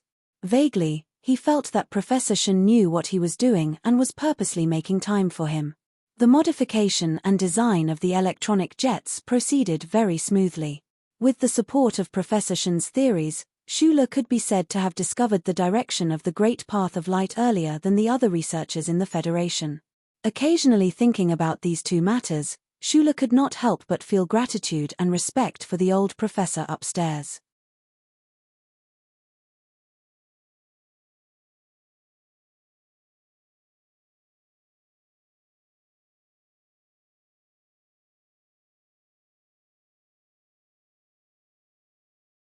One day, in the area of calculating the trajectory of the R-shaped electron beam, Schuller fell into a dilemma.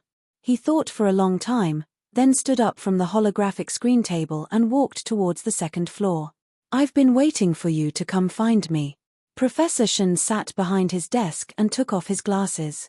He smiled at Schuller and said, "A person who does not have the courage to ask about research has no future." Schuller smiled somewhat awkwardly. He walked forward and presented the problem he had encountered to Professor Shen.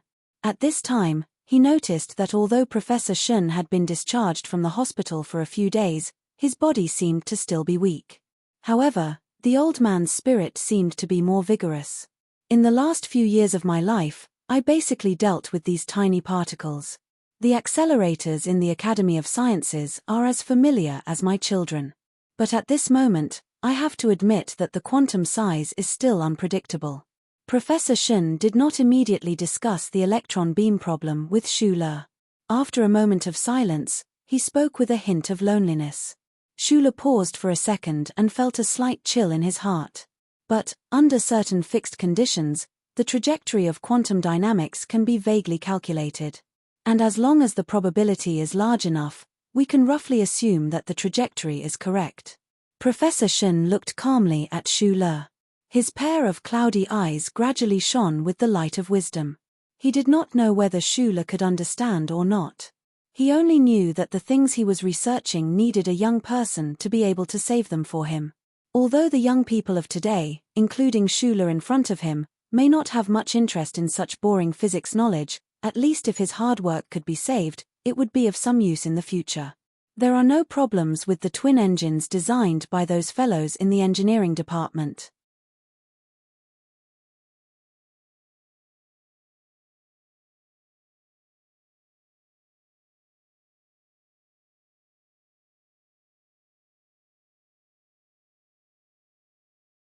As long as you can solve the problem of the trajectory of the electron beam in the jets, then the Federation's newest generation of mecha will be successful. Shula listened intently. This was the conclusion he had made a long time ago. He just did not understand why the old professor would say this. Remember to sign my name on this academic report. My name has to be at the very front, said Professor Shen. Shula frowned slightly. He knew that Professor Shen was not a person who craved academic fame, or else he would not have hidden in this laboratory for so many years. Moreover, regarding the design and modification of the mecha this time, the most crucial foundation was Professor Shen's theory. He did not show any displeasure.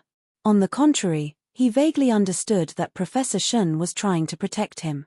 This design that was destined to shock the Federation's academic community might perhaps bring about some unpredictable future for him. You're tuning in to the Dreamy Chapters YouTube channel. We're so grateful for your support, and don't forget to subscribe to join us on this incredible journey through captivating stories. Your generosity through donations truly makes a world of difference, as it's the primary source of revenue that allows me to expand and enhance this channel for you. Thank you from the bottom of my heart for being a part of this adventure.